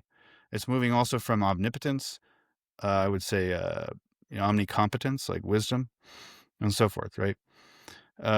Okay, so all right, I'll skip that part. So that's I think another sort of perpetual inherent unresolved tension. Now, I know some people want to turn that back on the universalists and say, well, in that case, why does anything bad happen? Okay. That's but for me, the quality, there's a qualitative difference between God's permission of evil, and this is like in the catechism all the time, even to this day, there's a qualitative difference between God's permission of evil for the sake of some greater end, which the catechism says is the only reason why God allows it. But of course, on I think most infernalist views, there we might say this propter, right, propter aliud. There maybe God allows the eternity of the damned, or the everlastingness of the damned, simply because of the order, which is thereby restored. But then this is going to get into some other problems then, all right? So I'm moving to the kind of what I say are caricatures in a sense, or just, I don't know, just not the full picture of the actual universalist objection to infernalism. Now, I've already mentioned will of God. I won't deal with that again. I would say this, though, and this is where I think Thomas is limited when it comes to like Origen, right, or Evagrius, or any of these other people, is I would say that the argument is not from mercy. It's from love, charity. Charity is for the good of the person, is willing the good of the other person for their sake. Since an order is always more general than any person, a beloved, it can't be that the satisfying the order, restoring the order, is the same thing as accomplishing the end of love, which would be the restoration of the person, the beloved themselves, the good for their own sake. By design, almost inherently, simply focusing on, like, it's as if God's goal was to sort of maintain an order rather than willing all to be saved as persons, which is, by the way, why Augustine has to deny that when Scripture says God wills all to be saved, he doesn't mean all in terms of everybody, but only all the elect. So he senses that it would be absurd, I think, to say that God wills the salvation of every person and that not come to pass in fact. And I think that is motivated by love. And that goes to the thing earlier where you were saying there's a hole in the argument. Origen doesn't just argue from the nature of pena as remedial or as sort of amending the vices. He's arguing for the from the position of the emendation of the vices is the complete perfection of the person who was vicious. So, and that is to say, the actual accomplishment of the beloved of God. So it isn't like it terminates simply in the emendation of vices. It really terminates in the final creation of the person that was a sinner. All right, and then so I think there's this thing about person versus order. All right, we could go into that later. Another few things, and then I'll conclude. I think, you touched on Aionios and Eternos. I think it's interesting, like, even, of course, as you know, Aquinas, I think it's in his exposition on Dionysius on the Divine Names, has 4 different meanings for Eternitas. He says that Scripture uses various meanings as well. So I actually think there's some commonality there. Origen says the same thing. In fact, well, if we want to talk about Matthew 25, we can later. But I also just think stuff like this, for example, not knowing, say, the text of Maximus the Confessor, which is, of course, not their fault. But Maximus on Jonah in particular, Augustine gets him wrong in City of God 21 there. He says that the Universalists think that the threats to Nineveh are, quote, merely rhetorical, so that they were things that were said that could happen, like, conditionally, even though they weren't put in the conditional, but then they in fact didn't. Actually, that's not the way Maximus goes.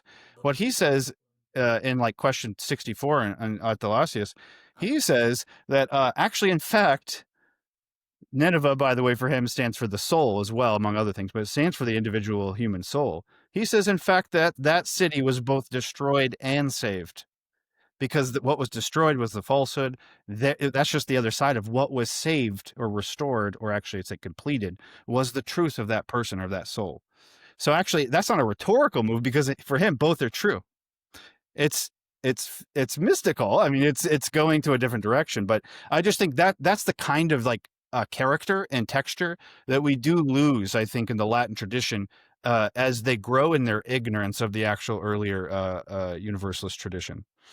Okay, so let me just end on one note. There's other things here, but I'm not going to be too repetitive. So back to love and love's desire. Love, the act of love, terminates in the beloved, not in an order, not in a universal, like intellect's acts terminates in the universal, but in the beloved. The beloved's not even just a particular, but it's the combination of the two, which is something else. We'll do that some other time. But I'll say this, back to the caricature thing.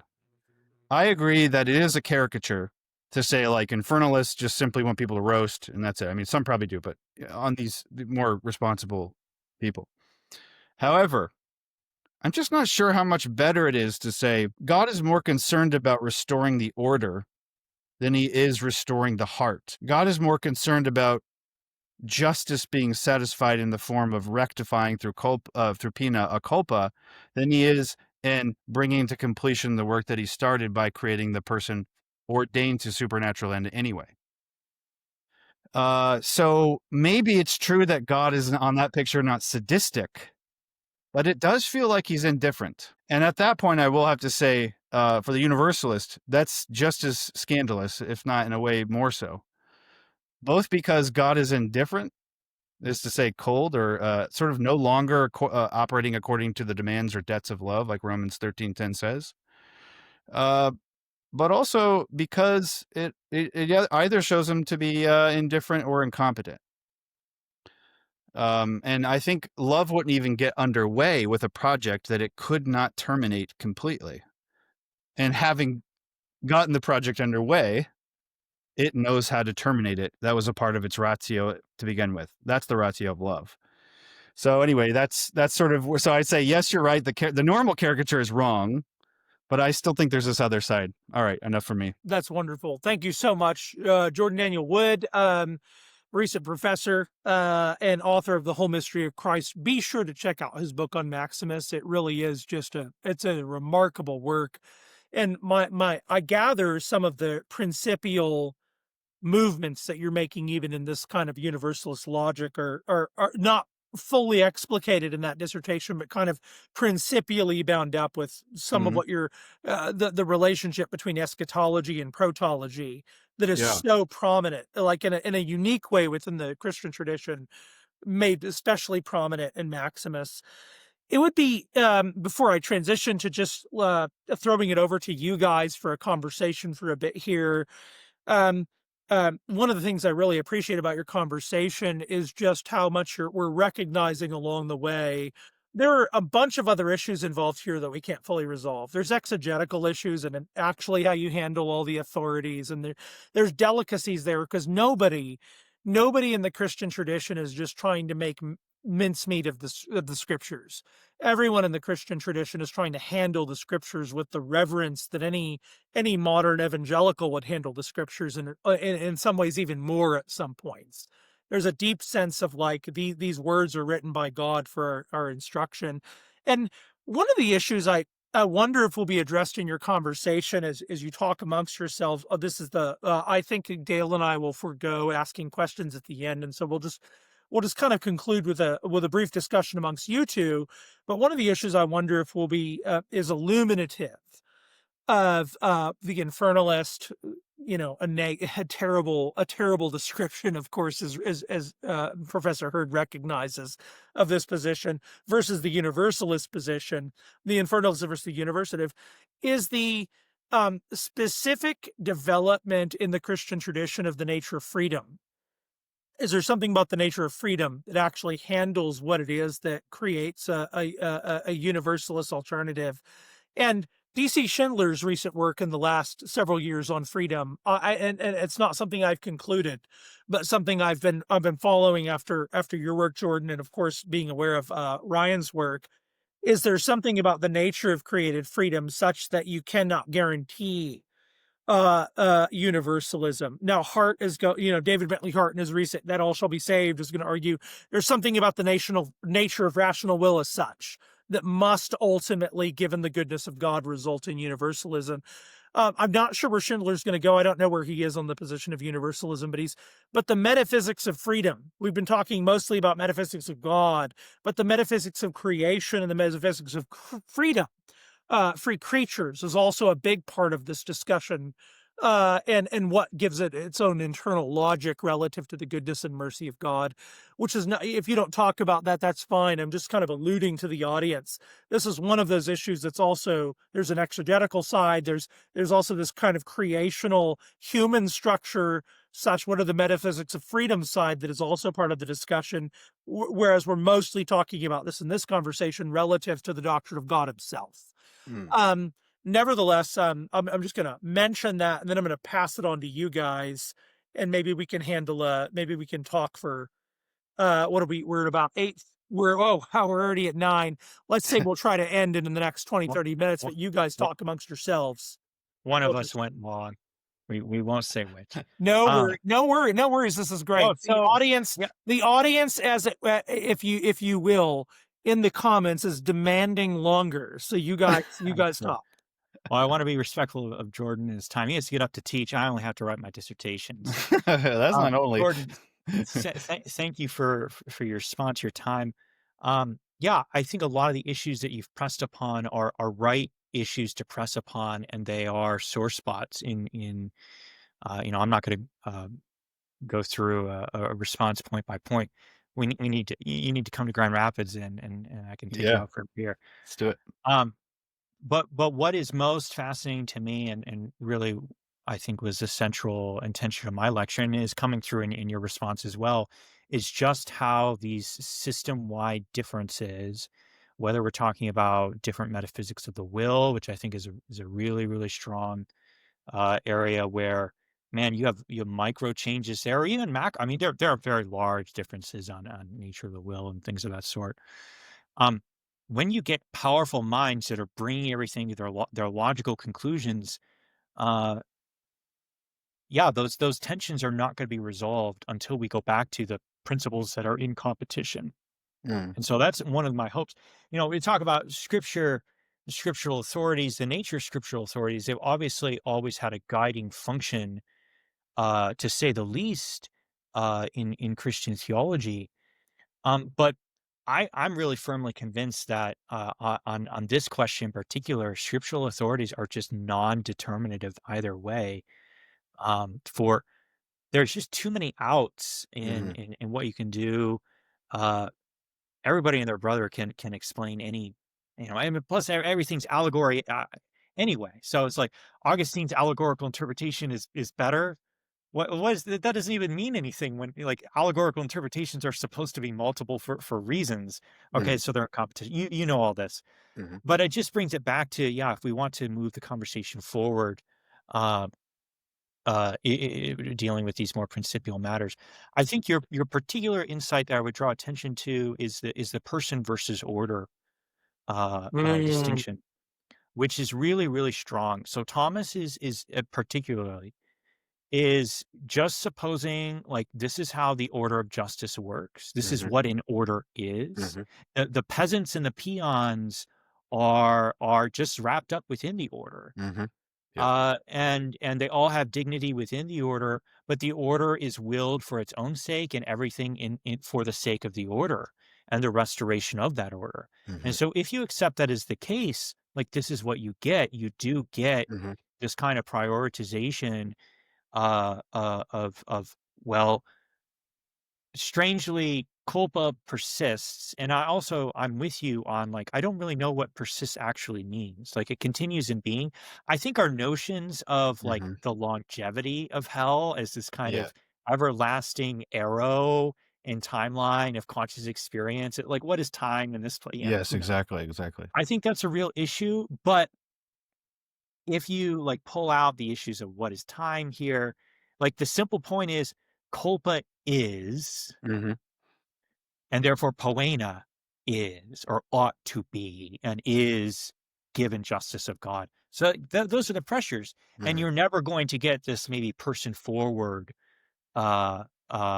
results that require this kind of person just to clarify, Ryan, would that be consistent with the claim, for instance, like even if we were to say hell, I'm not saying this is the right position, but even if we were to say hell is the reduction, as it were, to a zygotic state of consciousness, that you're not actively your being is held up above the abyss. That's like Jacques Maritain. So that's even interesting. So Jordan, you mentioned like, well, why not annihilationism? There are texts in Thomas in the commentarial tradition. Cajetanus has or is it Ferrarensis? I think has a section on this if memory serves. But Thomas has a quotation, is De Potenti, I can send you, where he says annihilationism is unjust, and this alternative, they ought to continue to, this is really going to make people squirm, I apologize. The damned ought to continue to persist so that God's mercy can be displayed in lessening the intensity of their experience. Like he literally says that. He says annihilation is less just. And I think that there are, honestly, so I'm a Thomist, as you know. I think there are a lot of outs internal to Thomas's system. So, like, what he means by mercy is just different. The Mhm. kind of fact forward way. So, I've talked with you about this, or briefly, where like a Thomas takes something for granted Mhm. and then argues for the thing that he takes for Right. granted. Absolutely. Yeah. Right. Yep. Yep. So and this is why, like, fittingness arguments from the goodness of God, like it would be fitting for all to be saved. They don't you don't force out conclusions like Mhm. in that sort of matter. Mhm. Thomas assumes reality to be this way, and Mhm. then he explains what that reality is that he Right. assumed. Exactly. So Yeah. I think that is really, really central here. And it also is going to come into play where for scholastics who are like just on assumption uh that universalism is false, like that's the irresolvable fact Right. against which they cannot, Right. for various reasons. There are real psychological controls Yeah. Yep. okay, now the job is, I'm a dutiful son of the church, my job is to explain why that is the way it is. Right. So it's a very different way of doing theology as well under Yeah. ecclesial pressures. Yep. Anyway, Yep. sorry, I'll let you No, speak to no, some. no, no. That's all great. I mean, I agree with all that. I think your exposition of Thomas on justice is in order is exactly right. I mean, that's exactly the feel I get as well. This is the interesting thing. I mean, again, people might get mad at me for this because some people don't want me to claim this label, but I'm going to. Uh, as a Catholic, I actually can't, in my opinion, I cannot hold that any development will simply move from first principle to further determination and application, like sort of in the conclusions. Like an Aristotelian sense? Well, so I would argue that I think Aristotle in De Anima and also in the Posterior Analytics has a more interesting view of science than some people think, because what he thinks is you have to sort of sketch out, as it were, the subject matter ahead of time in order to know enough in order to have something like a first principle. But of course, as you progress in your knowledge, the question is there a simultaneous retroactive determining of the sort of principles of principle. which they were? Yeah. Now, I think that gets taken up more in the later Middle Ages and certainly in later philosophy. And so there's that development, right? Where it's like even within the Aristotelian tradition, the concept of science can change where it's a simultaneous movement. It's not simply a Yeah. sequential movement. It's a simultaneous because you get more information. Conclusions theology is not this kind of Yes. scholastic is not Right. the Right. So A, and then B, again, as Catholic, if you're living in 1860, and you want to be a dutiful son of the church, well, the Holy See is telling you to argue for the intrinsic licitness of slavery, both according to natural law and divine law. They do so up till 1866. Well, not now. Like not now you can't. And so, but then the question is, what is the nature of the task for the theologian in the actual transition there? And I think there are some guideposts, and I think Newman was right to change from his first edition to his second edition. He went from I forgot what he first called them, like criteria of development, but then he goes to notes. Yeah. The reason why is because he sees it's always a posteriori. Explaining the actual development can't happen ahead of time. Yeah. He will learn that very quickly whenever Vatican I goes against what he wanted. So anyway, but right, but I think on that here's Yeah. where I want to push back, honestly, just because I want to hear your thoughts. So we've talked privately a couple of times. You've been accused, perhaps one might say, over the issue of contradiction. So Yeah. running the Catholic system, magisterial declarations, the idea of there being actual contradictions prior in magisterial documents. Yeah. Could you speak to that on this problem? Is that kind of part of how you're resolving? Because I've said to certain people that you don't actually hold as far as I know, that there are real and actual. I'm not trying to get you in trouble, but there are real and actual contradictions here. It's the form of a contradiction. If I could inflect Ryan's question, just because I think it's such Oh, right. it's a great question. Um, John Betts's recent book, Christ the Logos of Creation, which is Mhm. trying to look at almost like, and I think at this point he's a Catholic, though he's sympathetic to certain Lutheran forms of Protestantism in Yeah. various inflections. But part of what he's trying to look at is that Catholic thought is dialectical, that Right. within the whole of the Catholic system, like just as like, maybe in the Protestants we're familiar with the phrases Calvinism or Arminianism or something like that. There's some dialectic of how do we understand freedom and grace, and maybe it's less sophisticated, quote, quote. Right. Yet within the whole Catholic, the dialectic of human thought that is inflected through, you think of Chavara's, analogy of being, Mhm. there's just a dialectic of human thought itself, freedom and determinism, etc., and various other categories there, Yeah. that are just a part of what it is to unfold, both Mhm. individually and historically, Yeah. answers to just perennial, in a sense, human questions what the Catholic Church represents, and yet which.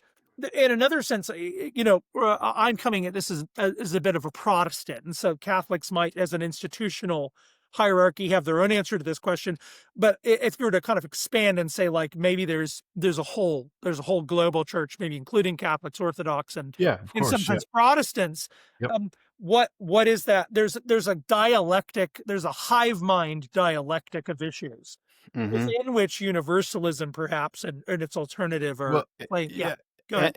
and particular versions of it. I mean, to me, this is very important. The Council of 553 does not condemn universalism. The word doesn't show up. I mean, there's not universalism per se.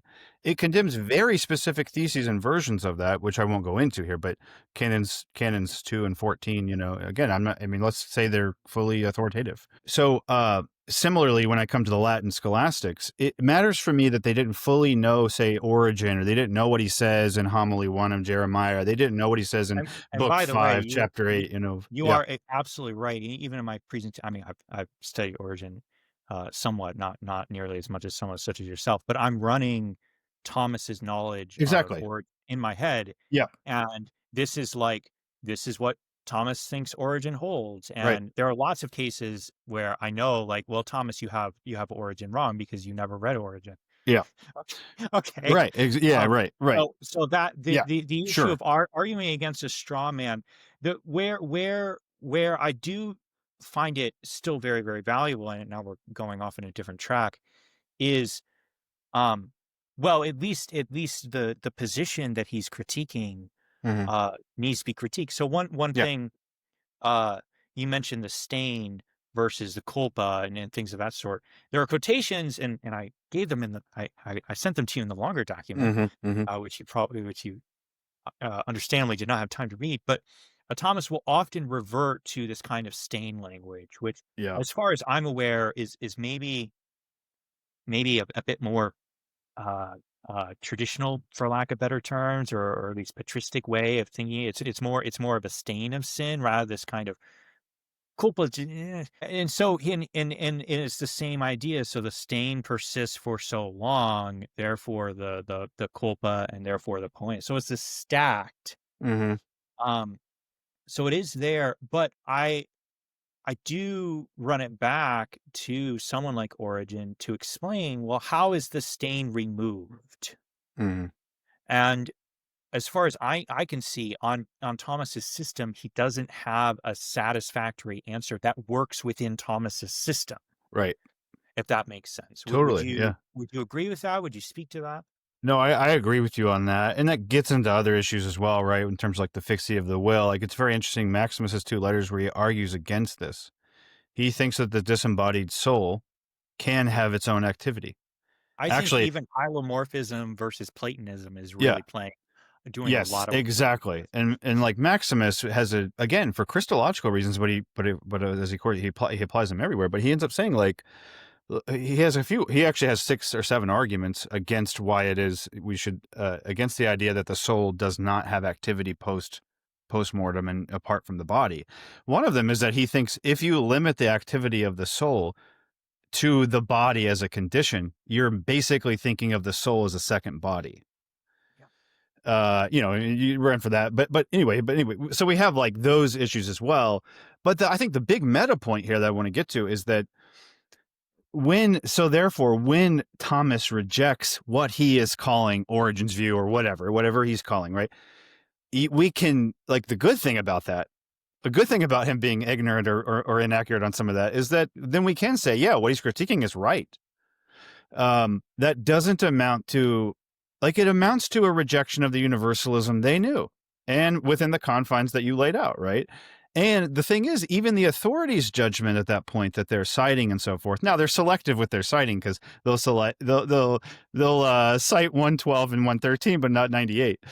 But from Augustine. But nevertheless, okay, let's even the authorities, though, I don't think like they didn't have that in mind, just as much as 553 Council didn't have that in mind. I mean, this is the thing about the living tradition, is that you have to actually track the church's actual judgments in the time and place within which they were made, right?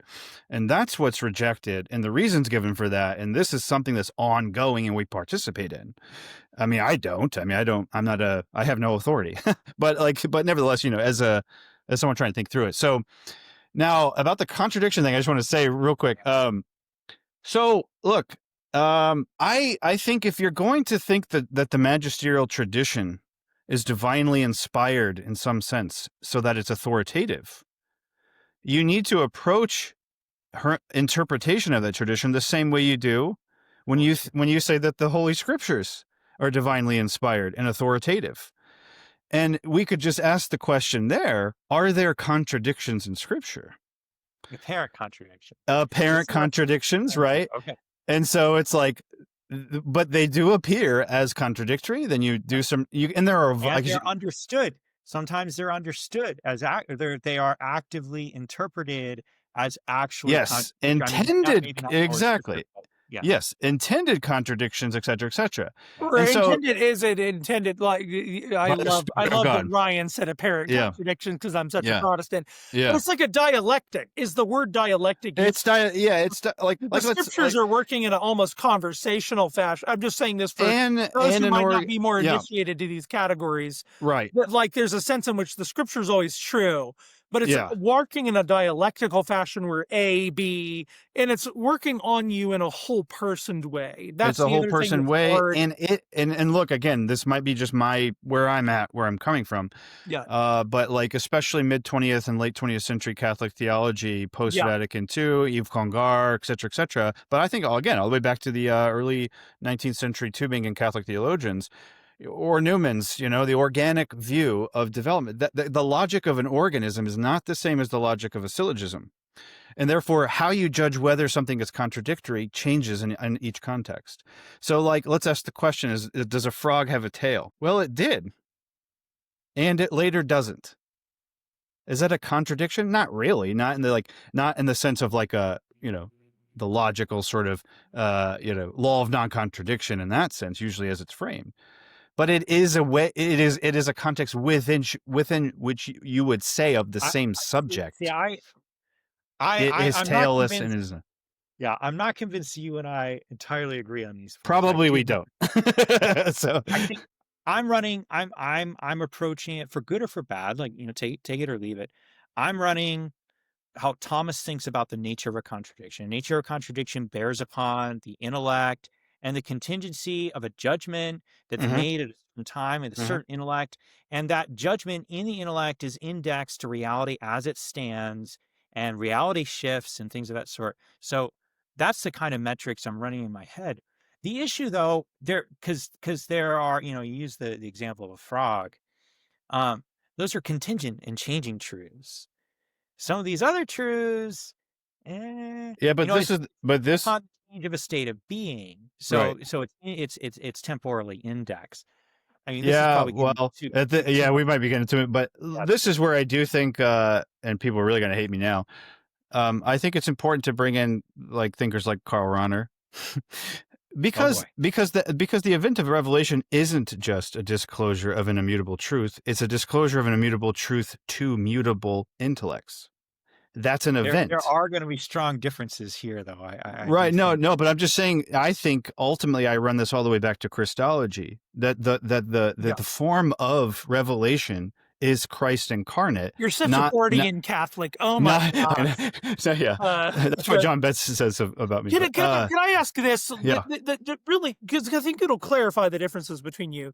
What's the dialectic between God's, as it were, if I could put it this way, loyalty to a system of reality and loyalty to persons? Because my sense is, if I were to throw that over to Hurd, and maybe you can answer first, if I were to say God's loyalty to to reality as such, the order of things, and then his reality to his orderedness, his love of his disposition toward individual persons, maybe those are not as contradictory. Maybe those are as opposed.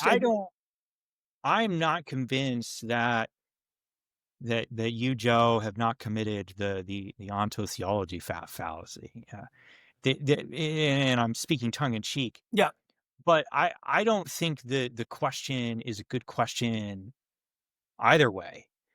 The way, and this kind of goes back to like how Thomas thinks about reality, where like God has set up the providential order in a certain way. And that order is a complex interplay of all creatures bearing upon all creatures and things of this sort. This is actually why, in my opinion, I think the strongest argument from my perspective, the most plausible argument for universalism has been, for me, David Bentley Hart's argument from the interconnectedness of persons. Mm-hmm. That's a really strong argument. That's really hard. I don't know how to beat that. I think that Thomas, the way Thomas would be, I'm getting off the track, but I think the way that Thomas beats that, or his response, whether you find it satisfactory or no, is something to do with the order of charity as constructing the actual interconnectedness of persons. And therefore, by virtue of committing mortal sin, you have absented yourself from that interconnected network. I think that's how Thomas, but that kind of plays along these superseding order kind of lines. But some of your pushbacks, Jordan, on annihilationism, and let's see, there was another thing here that I wrote down. They're into this. So Thomists will respond to like the annihilationism critique. Well, God could. Oh no, it was the God could annihilate. Why doesn't he? They respond to that critique, Jordan. Cajetan responds. He says, "Well, could outside the order being considered." He literally says that. Mm-hmm. And so it's like it's indexed. It's almost like an absolute power sort of thing. Yeah. Or like mentally secluding. We're not counting the order of creatures which all bear upon themselves in this very, very dense Aristotelian universe where everything's compressed. It's like, if you don't consider how I affect you and you affect me, and the fact that our mutual affecting, particularly when I offend you, there's a natural pressure. This is what poena is. Poena is the natural pushback, such that when I punch you in the face, there's like a break in the universe that compresses back. It's like the Force from Star Wars. It presses back. And so it's not God's loyalty to the order versus God's loyalty to it almost feels a bit deist. To be honest, it's not, but that's how it goes. So there are a lot of moves that Thomists make that are get out of jail free cards, where they basically say, well, secluding the order of God's wisdom, which is always supreme, the order of justice, which displays God's wisdom, then this could be, or that could be, and things of this sort. So I think, those are at least issues that are important. I don't pretend to entirely. It just seems that we're going to wrap up at 9:30 here, folks, in about 7 minutes. What I'm going to do is give Jordan. I think we've talked around many issues here. Not around, that's the wrong way to say it, but we've alluded to, for our audience, so many issues. Jordan, let's just let you have the last word to that question, and then what I'll have both of you do is illuminate or highlight maybe sources to go to for each of these positions alike, because there's a lot of people in the audience, I'm sure, that there's a lot of questions that we're not going to answer, and we've even done this we're going to wind up being about 2.5 hours, which is wonderful. in the modern world have the attention span to really address an Mhm. actual theological issue and Mhm. have a dialogue between such interlocutors of yourselves as yourselves for 2.5 hours is just really a wonderful accomplishment in its own right. I'm really grateful to both of you.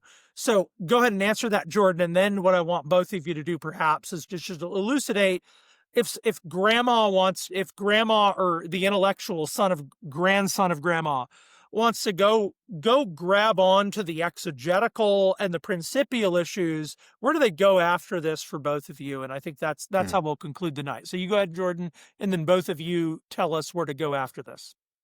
Well, yeah, I'll just be brief on that last point. I just think the world order that we're in right now is one that God intended Mhm. to save all through, and chose to instantiate this one.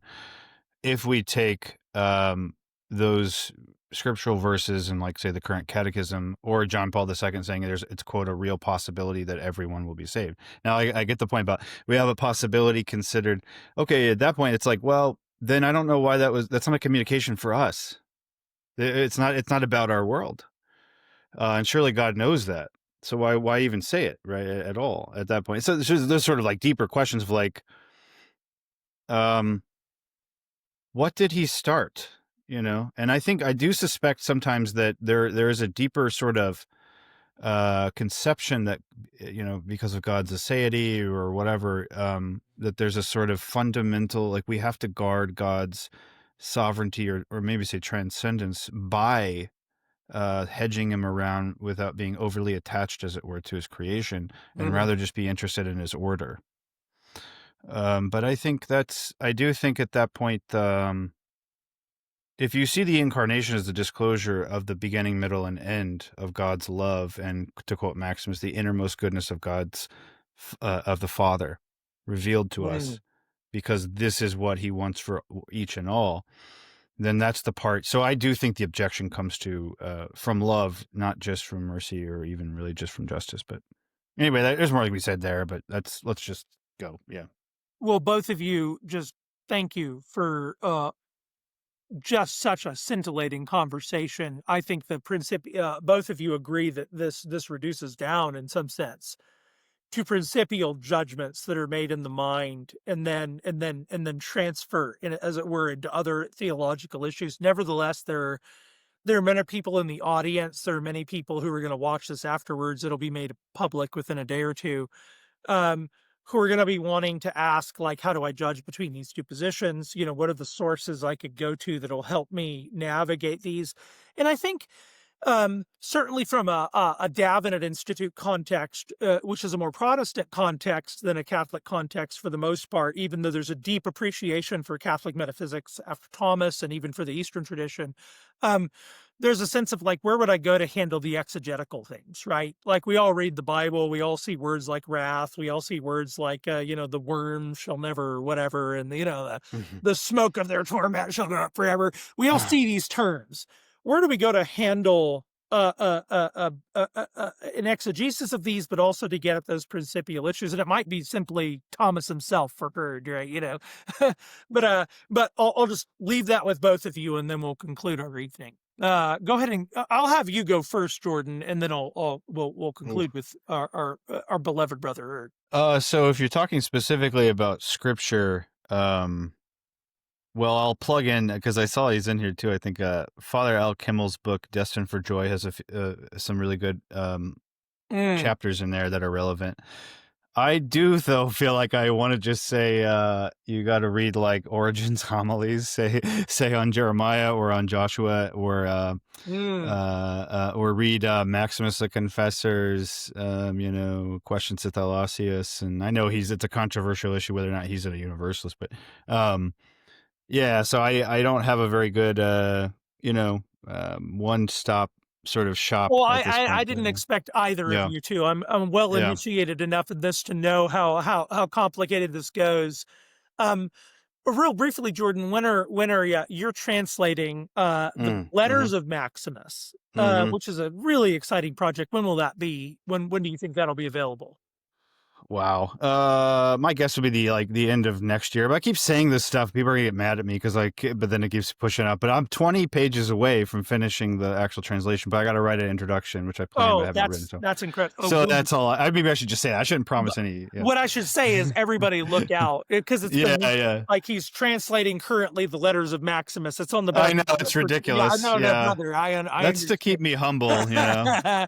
Look at you, I understand. over-promising. But everybody look forward to that. That's going to be this book itself is just a remarkable event in the history of Maximus interpretation, and those letters I think those are going to be a remarkable. They're great. They're great. Well. It's his most sophisticated and extensive Christological thought are in the letters. So that's going to be really exciting to see. And then Ryan, where would you send your students? So thank you guys. Thank you, Joe. Thank you, Jordan.